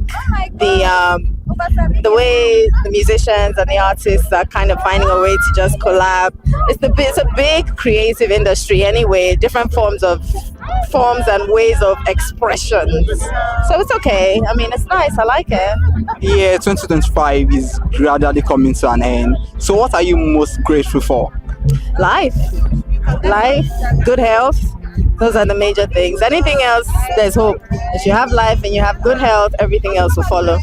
If your life were to be a song right now, what would that be? Oh my God, that's a hard one. Just live your life. Hey, hey, hey. I think that would be it right now for me. So what should your fans watch out for for the rest of the year and the coming year? Well,